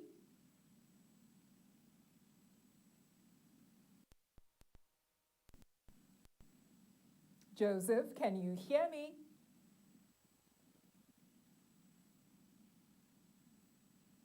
We've got 3 questions for Joseph, a question that I'll be asking him at the beginning of our conversation, one from the judges and the other from the audience. I hope he's ready. Joseph, can you hear me? We're going to connect with Joseph shortly. And he's representing Team 6. Can you hear Joseph? Yes, please. I can. Fantastic, fantastic. Joseph, welcome. I've got a question for you. Are you ready? Sure, yes. All right. The question is, what difference can bring to ending FGM? I'm going to repeat that question again. What difference do you think innovation can bring to ending FGM? I believe that in the current era, digital technology and innovation are the order of the day. And when it comes to solving any problem, then there is a need to create about how the solution is going to be used by the change they are going through. So creative thinking cannot be pulled away from the current challenges in our communities. Therefore, I strongly believe that continuing to innovate is the only way through which we can solve our current challenges in our communities.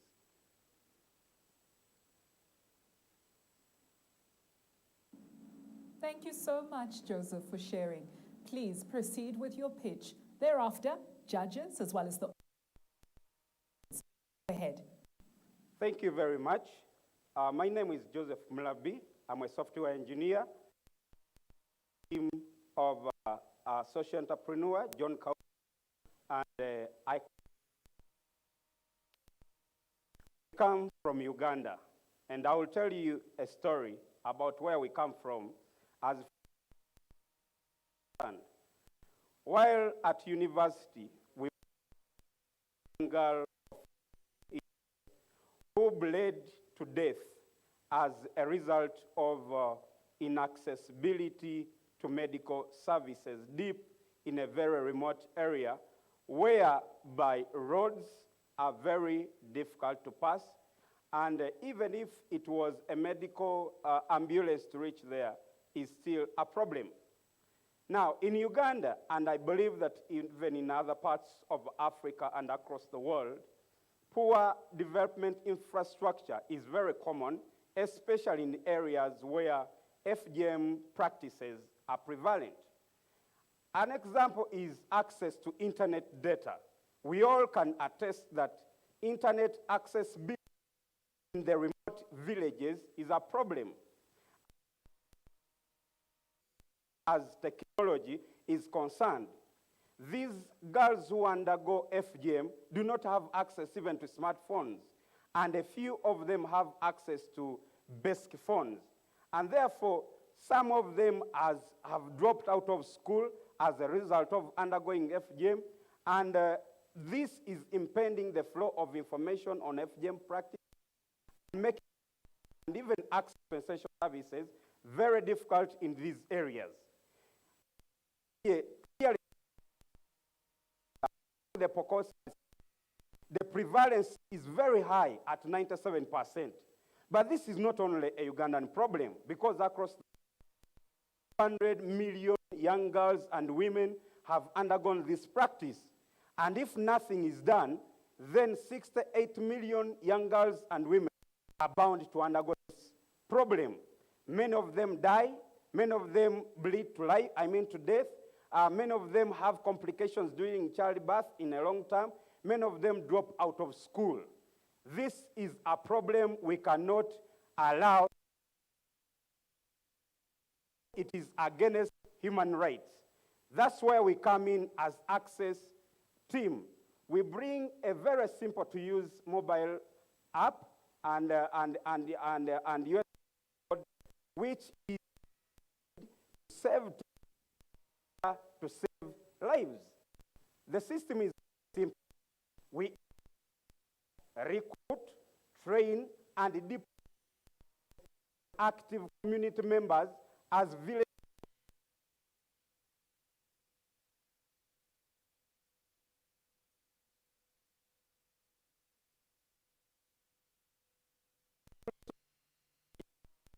point. Report in real time to us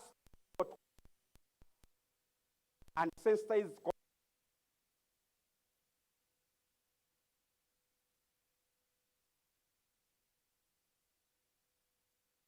Then how the user then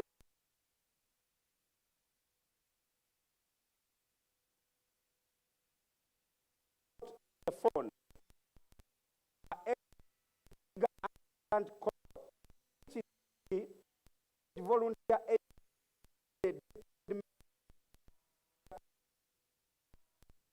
time.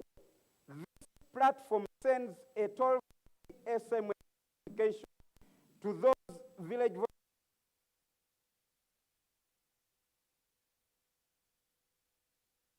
Apologize for those technical difficulties. It seems like we're struggling connecting with to do their 7th, and that is Mary all the way in Gambia. Welcome.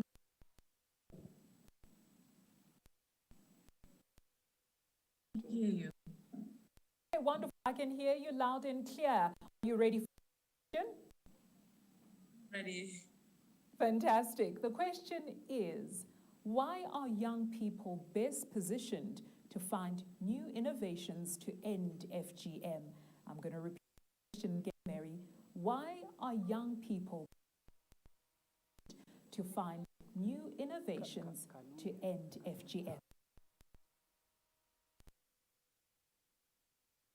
I believe that young people are best positioned to find new innovations to end FGM because we have a lot of resources now as young people, and young people have been engaged in the fight to end FGM for a very long time.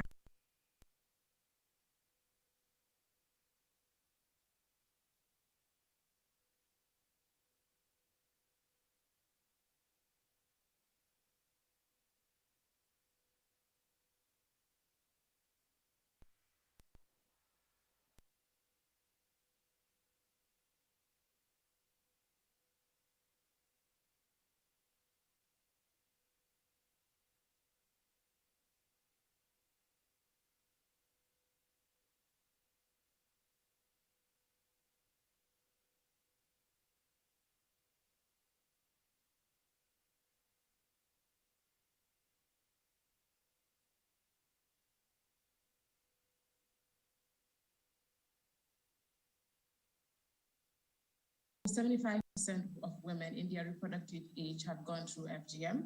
The Gambia is a highly patriarchal society with different cultural and traditional expectations.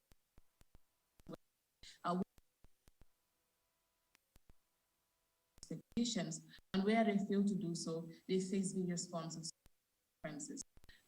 FGM has been criminalized in the Gambia since 2016. The practice, it is still widely practiced and accepted by many.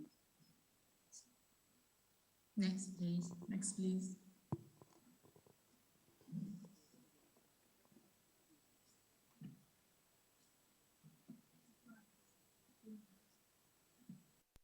At Will, we have a team of about 90% of survivors of FGM.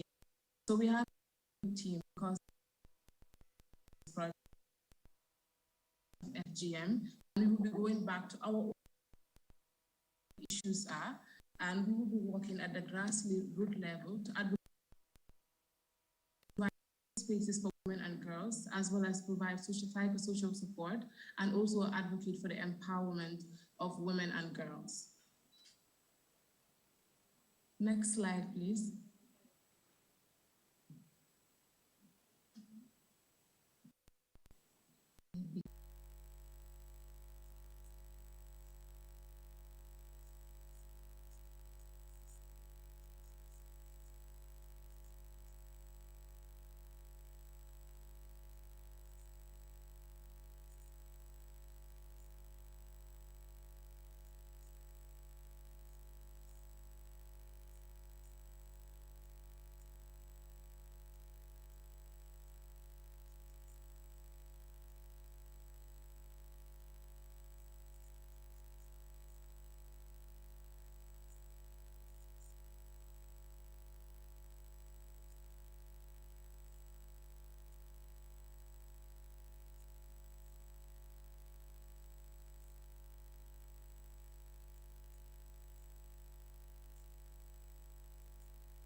plan to do so we can serve as many girls and women as possible in Africa? Thank you. So for us, within the communities that we are working with, we are going to use, as we said, existing structures. So before we go into a community, we will find out who are the influential people in these communities. For instance, in our communities, we have imams influential in these communities. Usually, before we get to the community, we meet these people first and tell them our idea. So the title of our project is called Jo Manjibika, which is a local language, which means let's dialogue. So just by saying that, we are giving the openness to that community, and we know that from experience, if you just come to a community and say, let's talk about FGM, sometimes they are resistant. We want to have a dialogue to open that conversation as a point.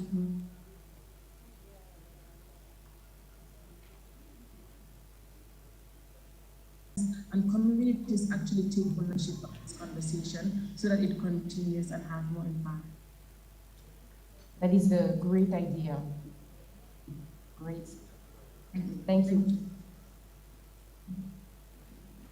Thank you so much, team. Due to time constraints, we will not give you an opportunity to answer the audience question. We're going to swiftly move on to our 8th innovator, who is Priska Zodenugan from Team 8 in Benin. Priska, are you ready?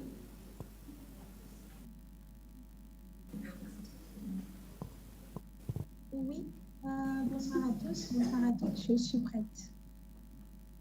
Priska, your question is, who in your community has the most power to end FGM? I'm going to repeat that question again. Who in your community has the most power to end FGM?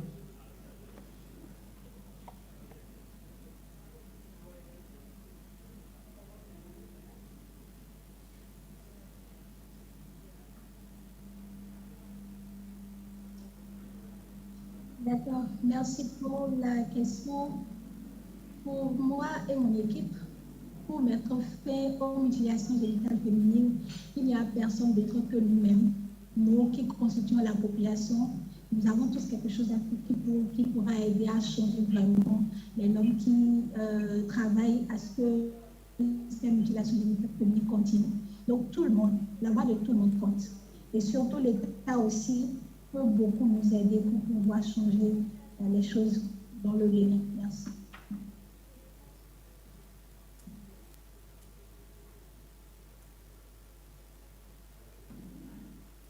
Thank you so much, Priska. I just want to remind the teams to stick to your time frame when you are doing your presentations as well as your pitch. So go ahead, Priska, continue with your pitch.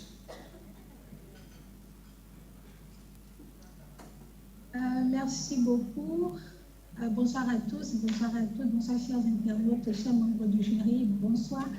Je suis Priska Zodenugan et dans le cadre de ce projet, je représente l'association Blafrica. Mon équipe est composée de...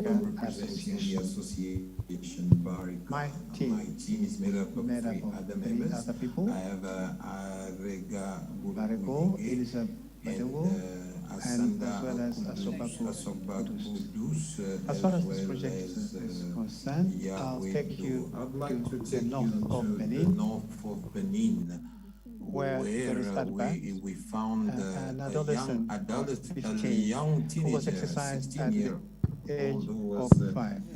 Mutilated at age 16. Has got she has a younger sister called who might also be excised. Also likely to be alongside a victim of Gado, who is the community and leader, we have a community leader who's very much attached to the culture and according to... Au nord du Bénin, les mutilations génitales féminines continuent d'exister tout simplement à cause de ces normes socioculturelles et sexistes qui encouragent l'excision chez les femmes et les filles. Au Bénin, c'est le nord du Bénin qui connaît le taux le plus élevé en matière de mutilation génitale féminine.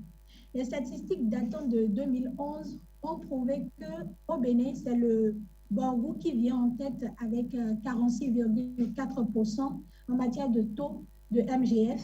Et ensuite, nous avons la Liborie qui vient avec 26,02%. Nous avons la Donga qui vient avec 26,0%. Et sensibilisation à travers les plaidoyers, nous allons pouvoir atteindre 1000 personnes au total, à raison de 200 personnes par localité. Et ces sensibilisations et plaidoyers vont nous permettre d'obtenir des engagements clés et d'obtenir de toutes ces personnes des actions concrètes.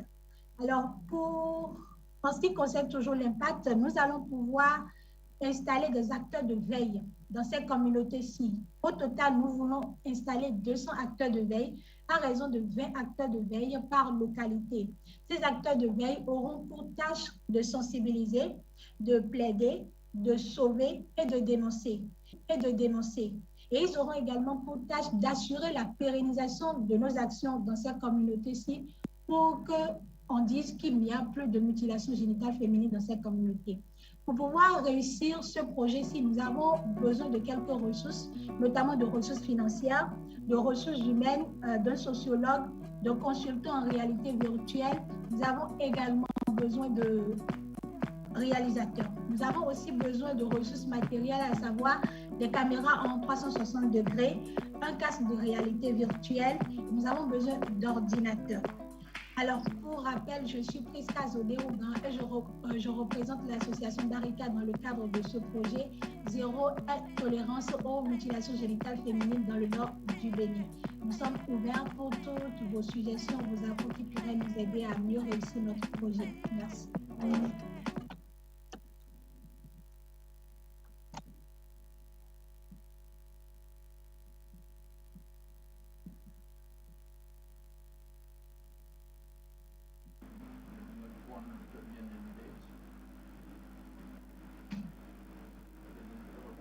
Thank you so much, Priska, for your pitch. Now let's move on over to Judge number 3, Alex Marufu, who will now ask you his question. Over to you, Judge Alex.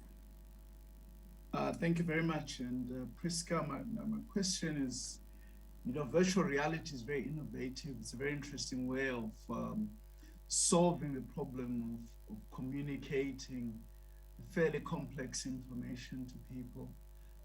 So it's a very good tool for that use. And I can see this being very useful in terms of contributing to the objective of informing people, as well as changing public perception and public policy, influencing how policy is shaped going forward.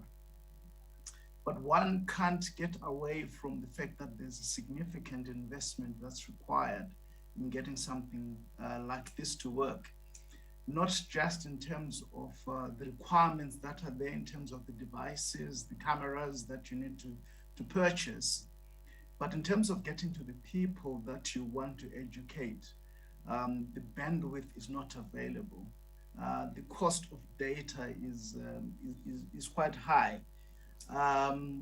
There just seems to me to be too many handicaps that will get in the way of you making this successful.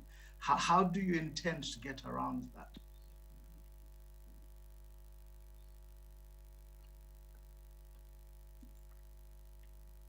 D'accord, merci beaucoup pour la question.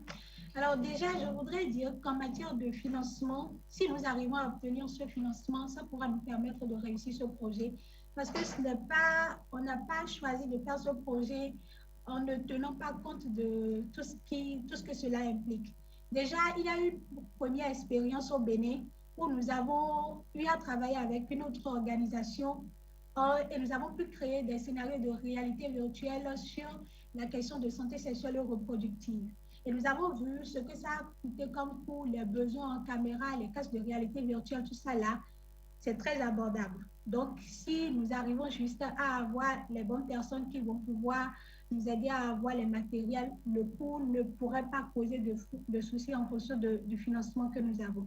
Maintenant, Même si le financement ne suffirait pas, nous avons la possibilité déjà de travailler avec les focus groups qui sont déjà dans ces communautés-ci. Il n'y a aucun problème à cela parce que ces focus groups existent déjà et nous avons les animateurs qui sont déjà dans ces zones-là et qui travaillent également. Il suffit juste qu'on puisse aller travailler avec eux, qu'on puisse leur parler de notre projet, qu'on puisse leur montrer comment est-ce qu'il faut toucher la sensibilité de toutes ces personnes-là. Et quand on parle de casque de réalité virtuelle, de caméras également. Par exemple, les caméras, même si on n'arrive pas à avoir des caméras de 360 degrés, nous avons des caméras simples. Et si nous les utilisons, nous pouvons aussi toucher la sensibilité. C'est d'ailleurs comment faire pour toucher la sensibilité qui nous a amené à dire que nous avons besoin d'un sociologue dans notre camp pour qu'il puisse nous aider vraiment à voir comment toucher le côté psychosocial dans le projet. Donc, c'est un peu sur ça que nous sommes en train de travailler.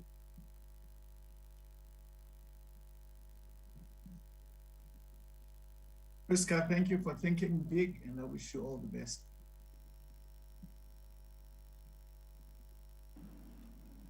Thank you so much, Priska. I've got one more question for you from the audience, and that question is, what is the main challenge that the team foresees? I repeat, what is the main challenge that the team foresees?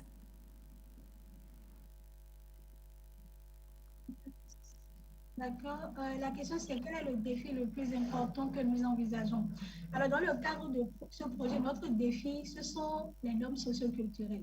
Vous savez, je l'ai dit à l'entame, en 2017, on avait déjà dit que le Bénin n'avait plus de problème en matière de mutilation génitale. That Benin wouldn't have to deal with female genital mutilation as an issue. However, we are still grappling with it. The nature of the phenomenon today is that people who want to exercise girls to try to go towards the borders with Nigeria or Niger, so that they're far away from the long arm of the law. It's not really about changing traditions as such, but we are trying actually to show the various communities how we can live with our transitions without maiming or mutilating girls within the communities. We are not saying no to tradition, but we are saying that we want a tradition that will enable us to grow in safety and health. We need tradition, but tradition which will have to be redefined. Thank you.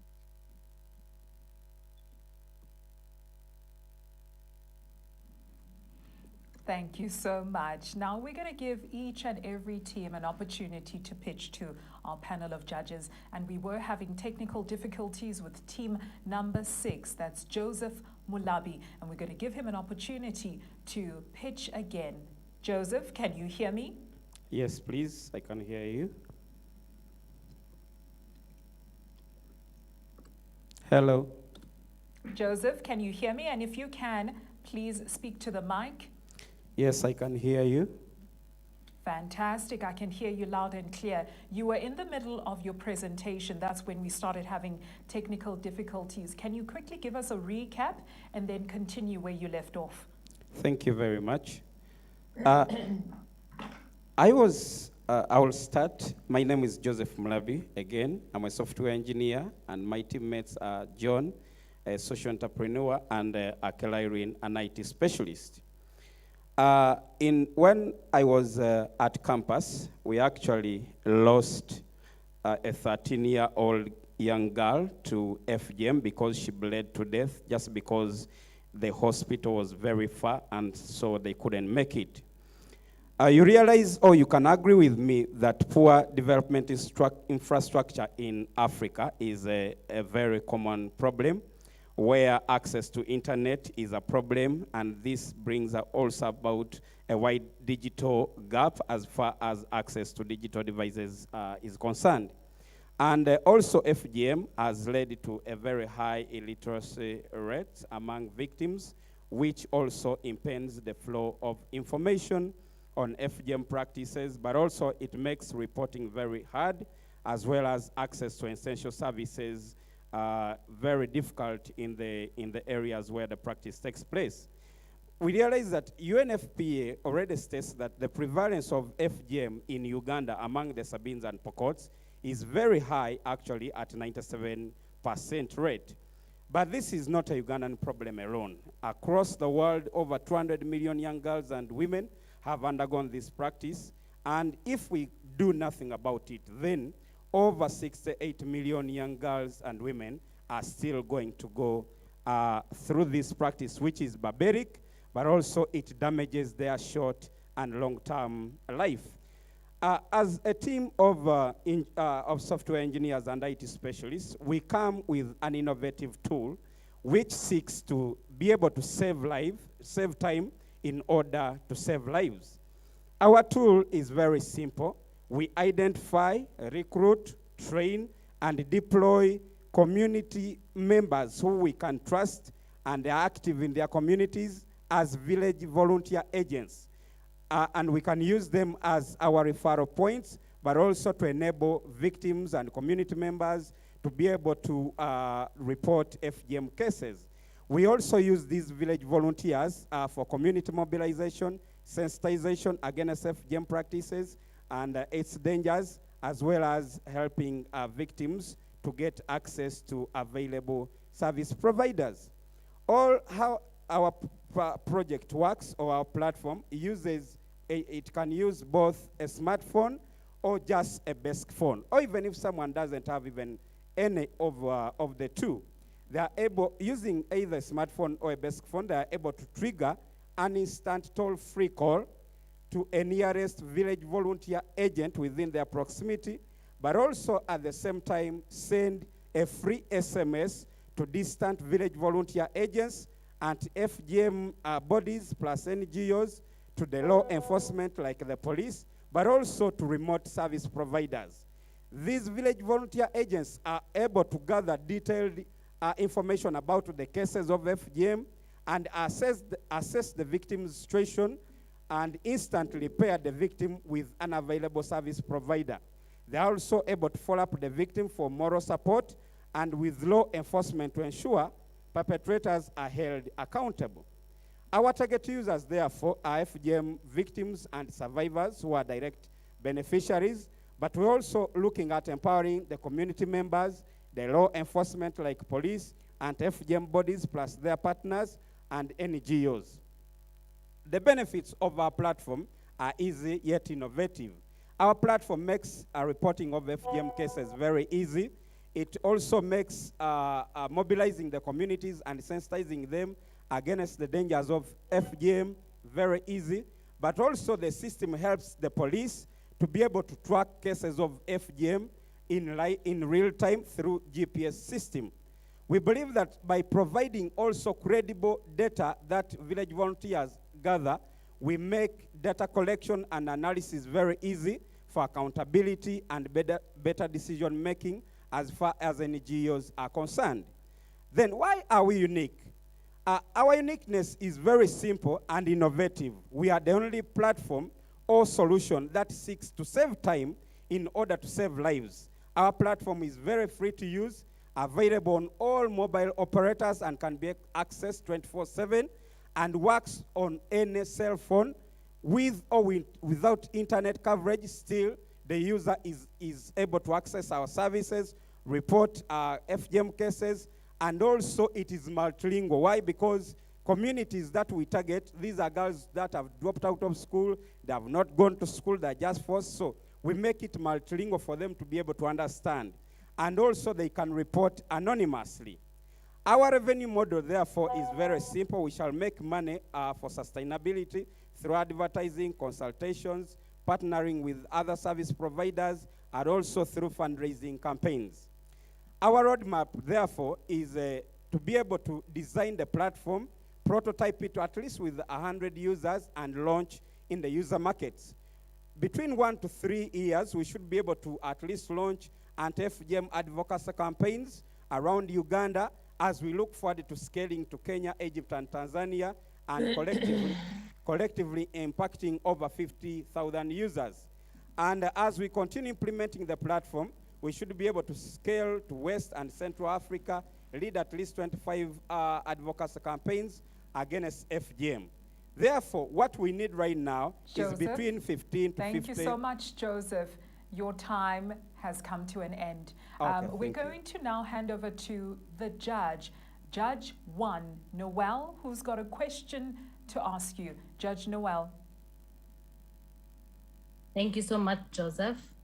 And thank you for highlighting the fact that mobile phones are not accessible to all people. So I have two questions. One, what is your strategy to inform these people about your application, since you mentioned that they're not able to access mobile phones? And my second question is, if you could speak about how you generate money through advertising. You mentioned that advertising was one of your potential revenue streams. So if you could kindly speak into that. Thank you. Thank you very much. I will start with the last question.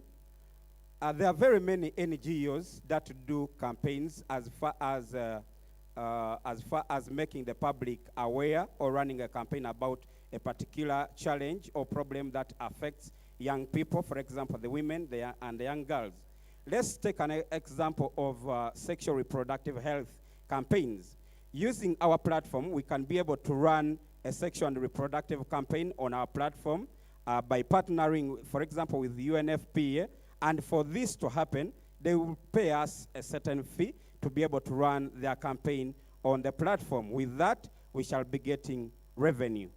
The other question, if I got it right, was what informed us to design a mobile app, and yet the community does not have access to mobile app, even internet data. And that's why we are providing a platform whereby with a smartphone or just a mere basic phone, a user can still access the services.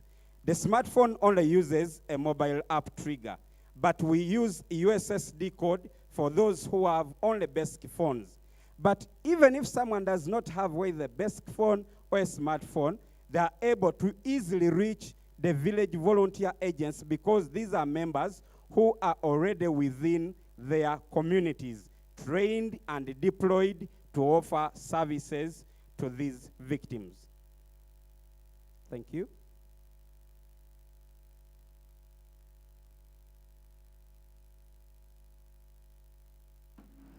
Joseph, thank you so much. Now you've got a question from the audience. The question is, what is the cost to the user?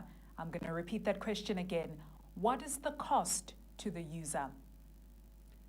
Thank you, the audience. As I said, on the uniqueness of our platform, it is free of charge. We do not charge a user any coin to be able to access our services. Because, as I said, these are already people who are struggling to make ends meet. Even they don't have access to Medicare, they don't have access even to internet, then we cannot start charging them to be able to access our services. So they will access them, they will report freely, and we shall empower them with information against FGM and also sensitize them freely. So, freely given, freely received. Thank you. Wonderful, thank you so much. Let's move on over to our last 9th innovator, Rikatu Sejo from Team 9, all the way in Burkina Faso. Welcome, Rikato.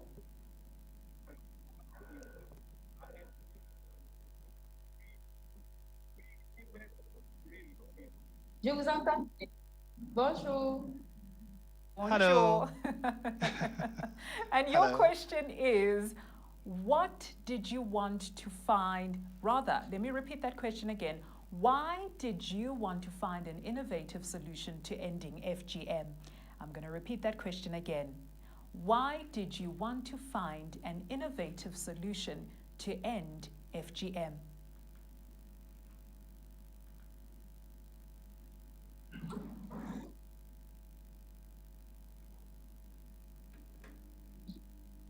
D'accord.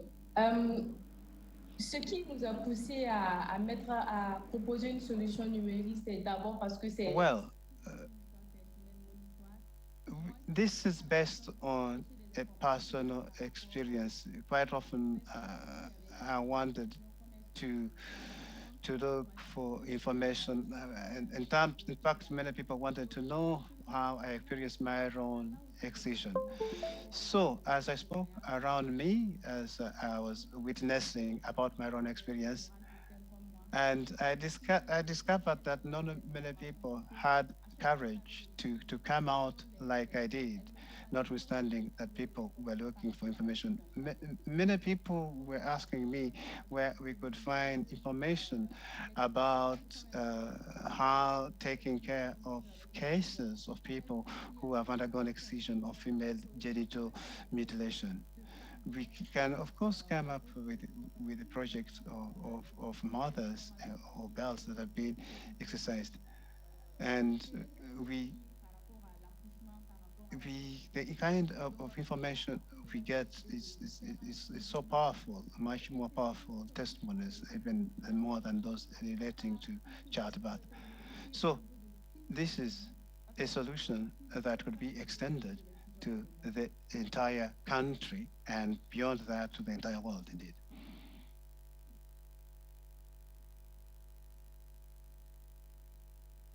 I'm done. Thank you so much. Now, please proceed with your pitch. Remember, you are allocated 5 minutes and you need to stick to that 5-minute time limit. And also, a bit later on, the judges as well as the audience will have questions to ask you. Continue with your pitch.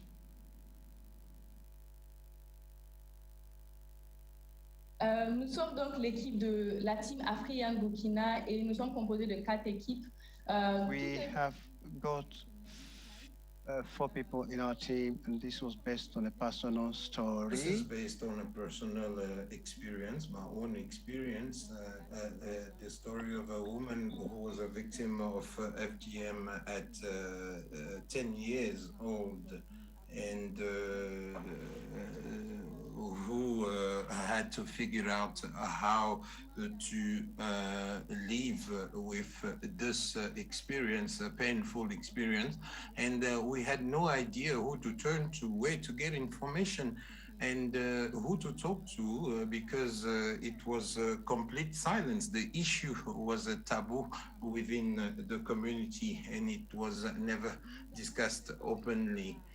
So we looked at ways to improve care for the victims. And we wanted to teach the victims that they could still live with this FGM, with this mutilation. And we looked at establishing a platform to sensitize the youth on this issue. And there are also support structures which are put in place to monitor and support the young women. It's very important to engage the youth as well, because they are the generation that can truly oppose this practice. That's the reason why we felt that we needed to educate them on the dangers of FGM. And as for the victims, it was also important for us to educate them on the ways and means that would enable them to overcome the trauma of the FGM in Burkina Faso. And what makes us different is the fact that we have a private discussion space exclusively reserved to the survivors, the victims, and the health personnel. And that should enable them to remain anonymous and to speak openly, as well as get assistance from specialists. And of course, there is a diversity of services here, because the needs are quite varied amongst the victims, the survivors. And we wanted to link what was done on the field with the work undertaken on the platform. And our work on the field and the data gathered will be disseminated through the platform, and we will use the various experiences in various platforms. So in the short run, we would like to have 100 visitors per week on the platform. And we would like to provide efficient support to these various victims and to provide them with the sort of assistance that is they required. We also wish to have ambassadors to reach about 10,000 youth, and we would like the media to convey the message. We do have a Facebook page with 1,020 followers, and since 2020 we have supported 26 victims to overcome the trauma. And we are, in terms of equipment, we require equipment to record victims' testimonies, and for that we require 30 million CFA francs to carry out these various activities. And we also wish to continue personal one-on-one interviews, because we have also realized that they are very useful, and we also wish to identify the various bodies that could help us in supporting the victims. And we also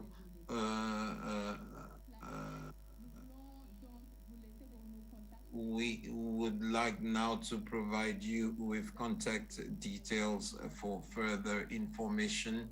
We do have a Facebook page, a blog, which are available to get in touch with us. I would like to thank you for the opportunity to present our innovative solution to the whole continent to this issue. Thank you. Thank you so much, Rukiatu, for your pitch. We continue with Judge Robert Kasenene, who will now ask a question to that team. Over to you, Judge Robert. Thank you, moderator. For me, just two very quick questions. The very first one is skills and people behind the team are very important for an idea to reach fruition.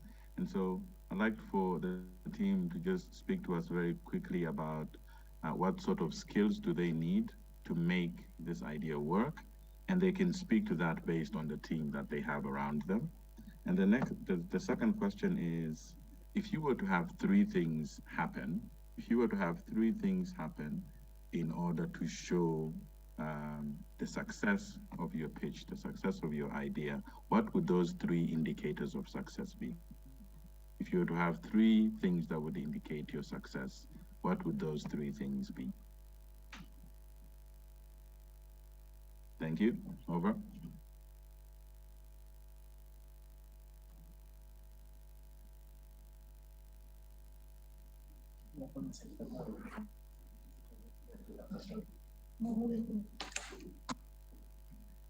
Merci beaucoup. Merci à... Thank you very much. Thank you, everyone for your attention during our pitch. Thank you very much as well for the two questions. Our team is made up of 4 people, as you can see on the screen.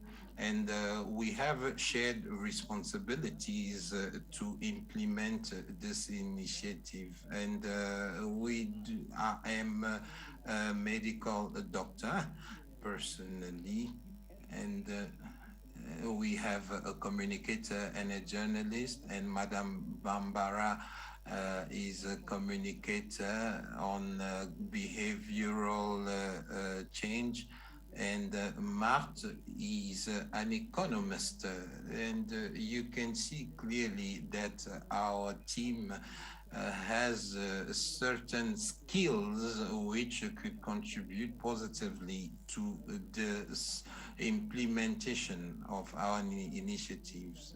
And of course, we have shared responsibilities in the implementation of our idea. And on the second question, the indicators,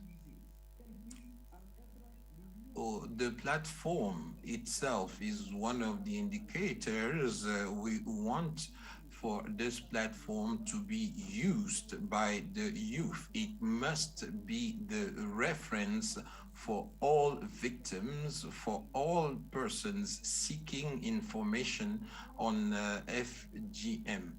And the second thing is for the platform to be a support for advocacy. This is simply because in Burkina Faso, our president is the African Union's champion of FGM. So we believe that this solution proposed by the youth stands a great chance to be adopted by our leaders. And the third indicator, we would like to link this platform to other platforms across Burkina Faso which are involved or which are already dealing with issues of gender-based violence, sexual health, etc. And this should help channel information within a specific network of platform, which includes ours. Thank you for your attention. Thank you so much for that, team. And our last question for the day, and this one is from the audience. The audience would like, or one of the audience member would like to know, how are you going to ensure pro bono health services? I'm going to repeat that question again. How are you going to ensure pro bono health services?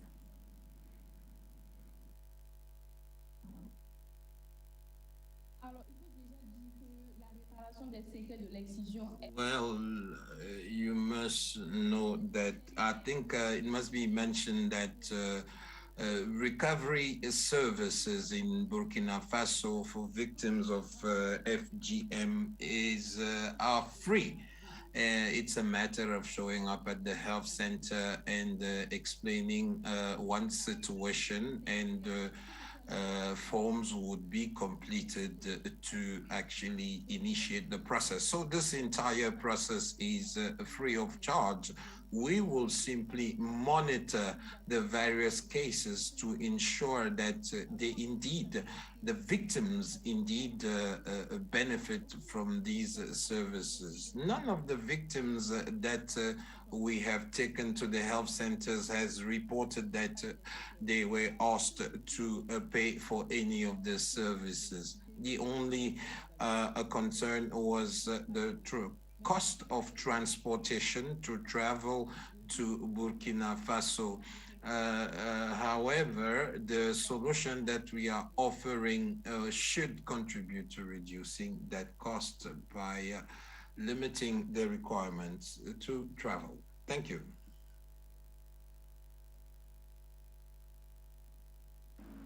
Merci beaucoup. We are done with the second round of pitching to the jury. This has been an incredible innovators pitch with a lot to take in.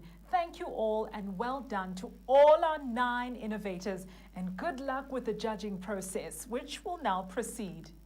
Now, as our judges are deliberating, I think it's time for us to take a bit of a 15-minute break. Some music, definitely welcome here. And we've got DJ Cabello, also known as the Mayor Laureate, who's going to give us a bit of music, which I think we need.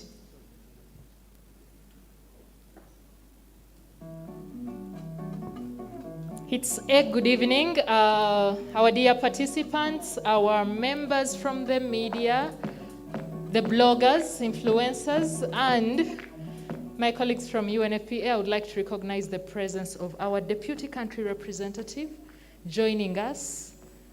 And we would like to use this 15 minutes break while we have DJ happening online for him to just have a very small engagement with our participants. You have really, really made us proud. I don't want to go there. He will have the words on behalf of UNFPA to you. But I'm so, so, so happy that you've been able to represent Uganda. May I invite Daniel Alemo. Mister, you're welcome to Uganda once again. Please just take a seat and yeah, so we can just chill, like we call it here. Yeah. Who is missing here? Participants. Members of the blog, members of the media and bloggers and influencers, feel free to just, join in. Alan, join us. Okay.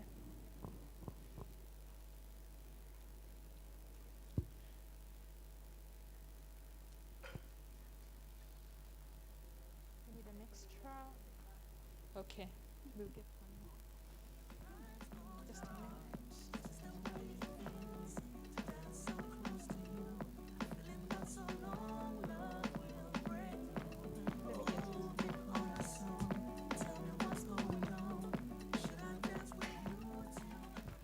Okay, thank you so much. I feel like we're really in a TV studio.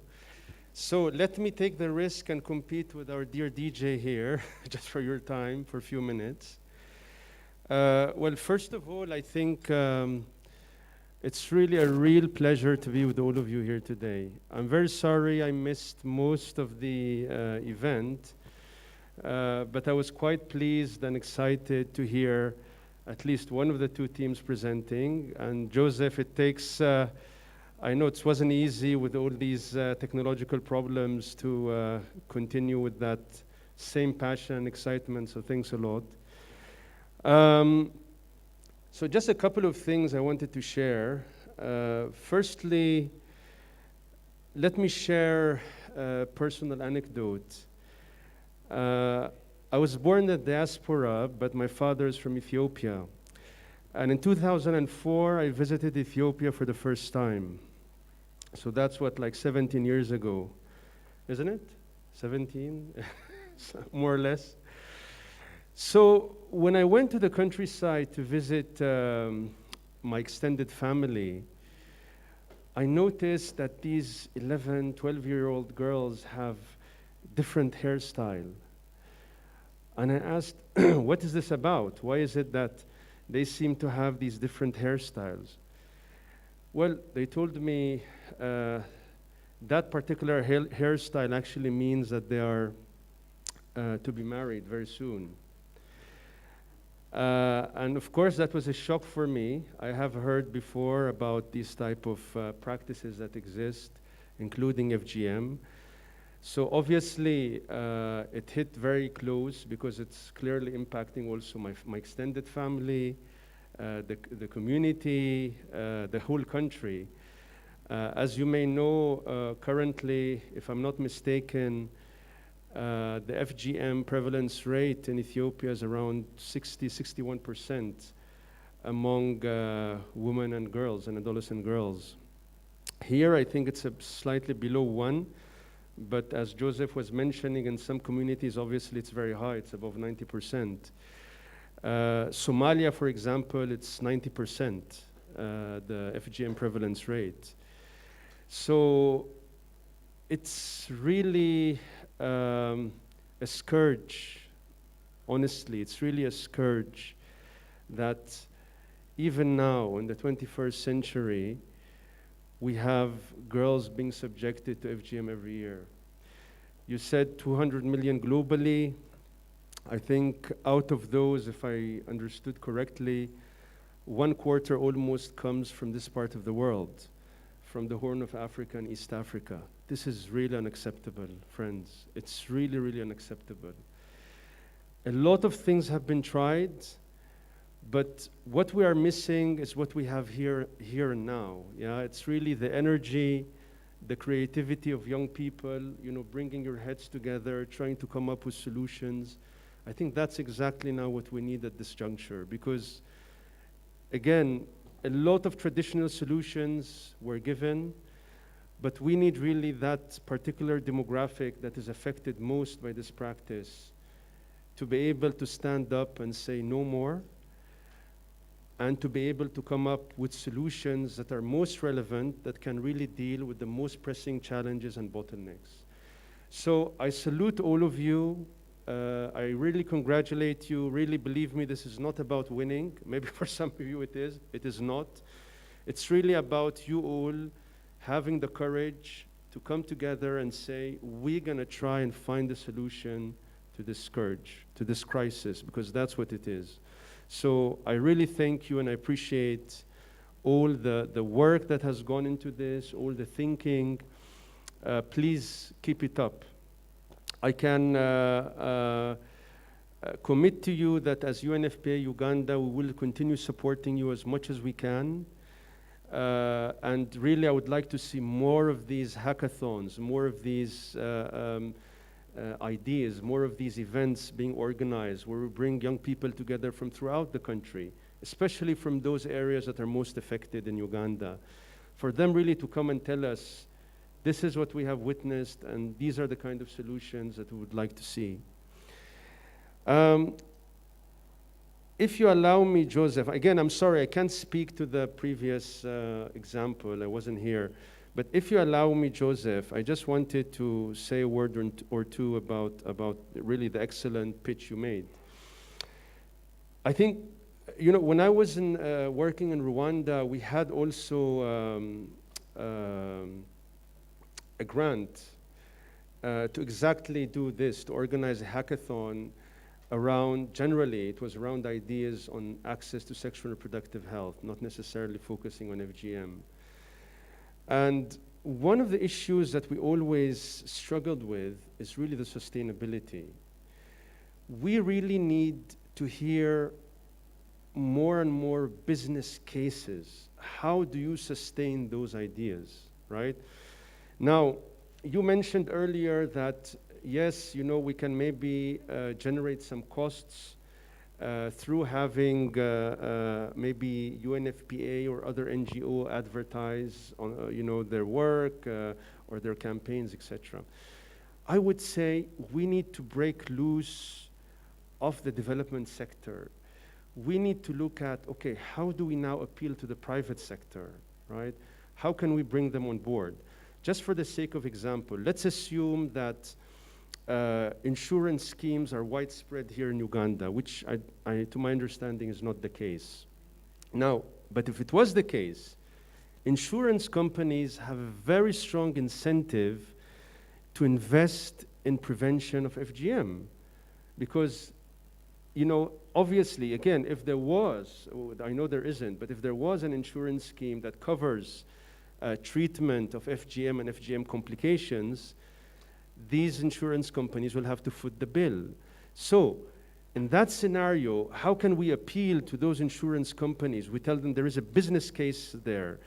By let's say every dollar you invest in prevention, you reap maybe threefold, you know, in cost that you'll be saving, you know, by then having to treat all these FGM victims.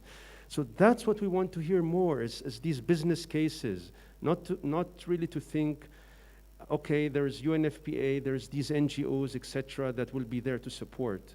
That's not, I wouldn't say that's a sustainable case. We have really to think through about sustainability. What can actually maintain those interventions in 20 years' time, 30 years' time, till we're, and I'm hopeful that by then we'll not have FGM, but that's how we should think about it. The second point I just wanted to make very quickly, I think the assumption for example, in this particular case, is that those early responders will be available, right? That they will be incentivized really to respond and be at the front line of responding and going immediately to any household or any area where, for example, FGM is occurring or about to occur. And there, I think we have really to be very well prepared that is the most plausible scenario. Because if end users suspect or try that number and nobody actually arrives, people fail to come, then that's the end of it.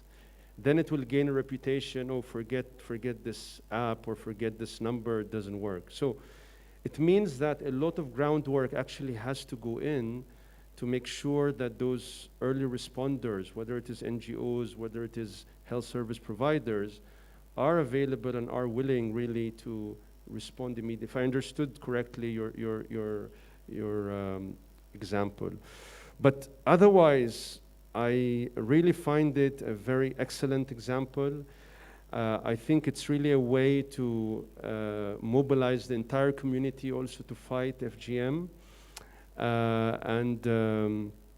Yeah, I think that's the way to go, because we have also to think practically on what's the most cost-effective way for us really to be able to allow victims and potential victims of FGM to appeal for help and get help.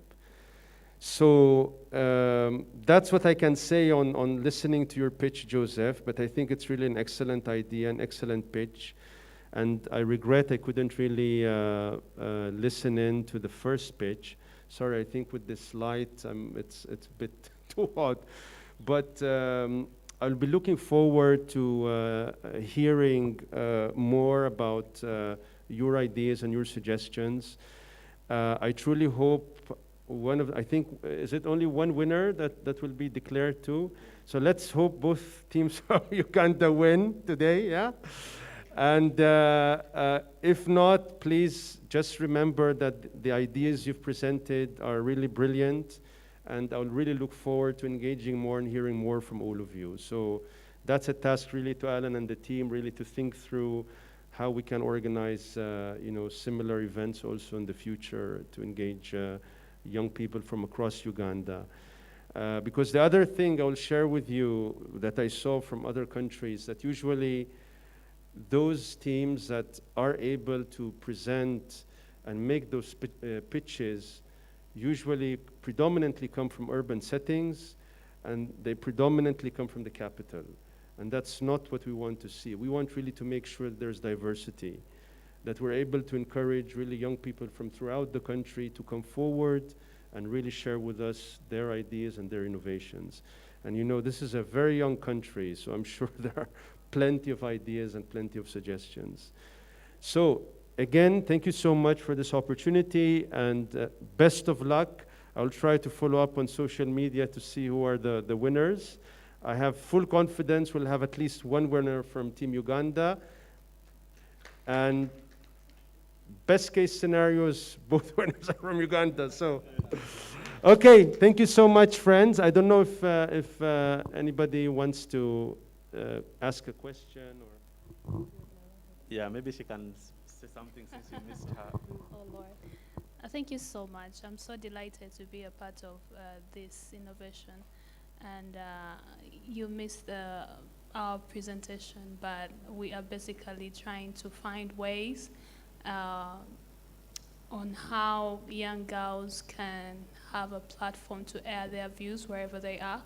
So we are trying to build a digital communication system that will enable young girls and women to have a chance of speaking up, because we found that many girls have gone through this, but they have never said anything. And one of these people is my mother. She underwent this procedure when she was 15. That was in 1975. But she never said anything. She only left the place and never went back. So one of the things that triggered me to join this team was that to have a way through which young people or anyone can find safe spaces to air out their views, to tell their story authentically without using a third party, say, without even involving the media. Because sometimes stories change when they're translated from one person to the other. But if we can find ways whereby a young girl can tell her story in real time, wherever she is, I believe that can be part of the solution to ending FGM.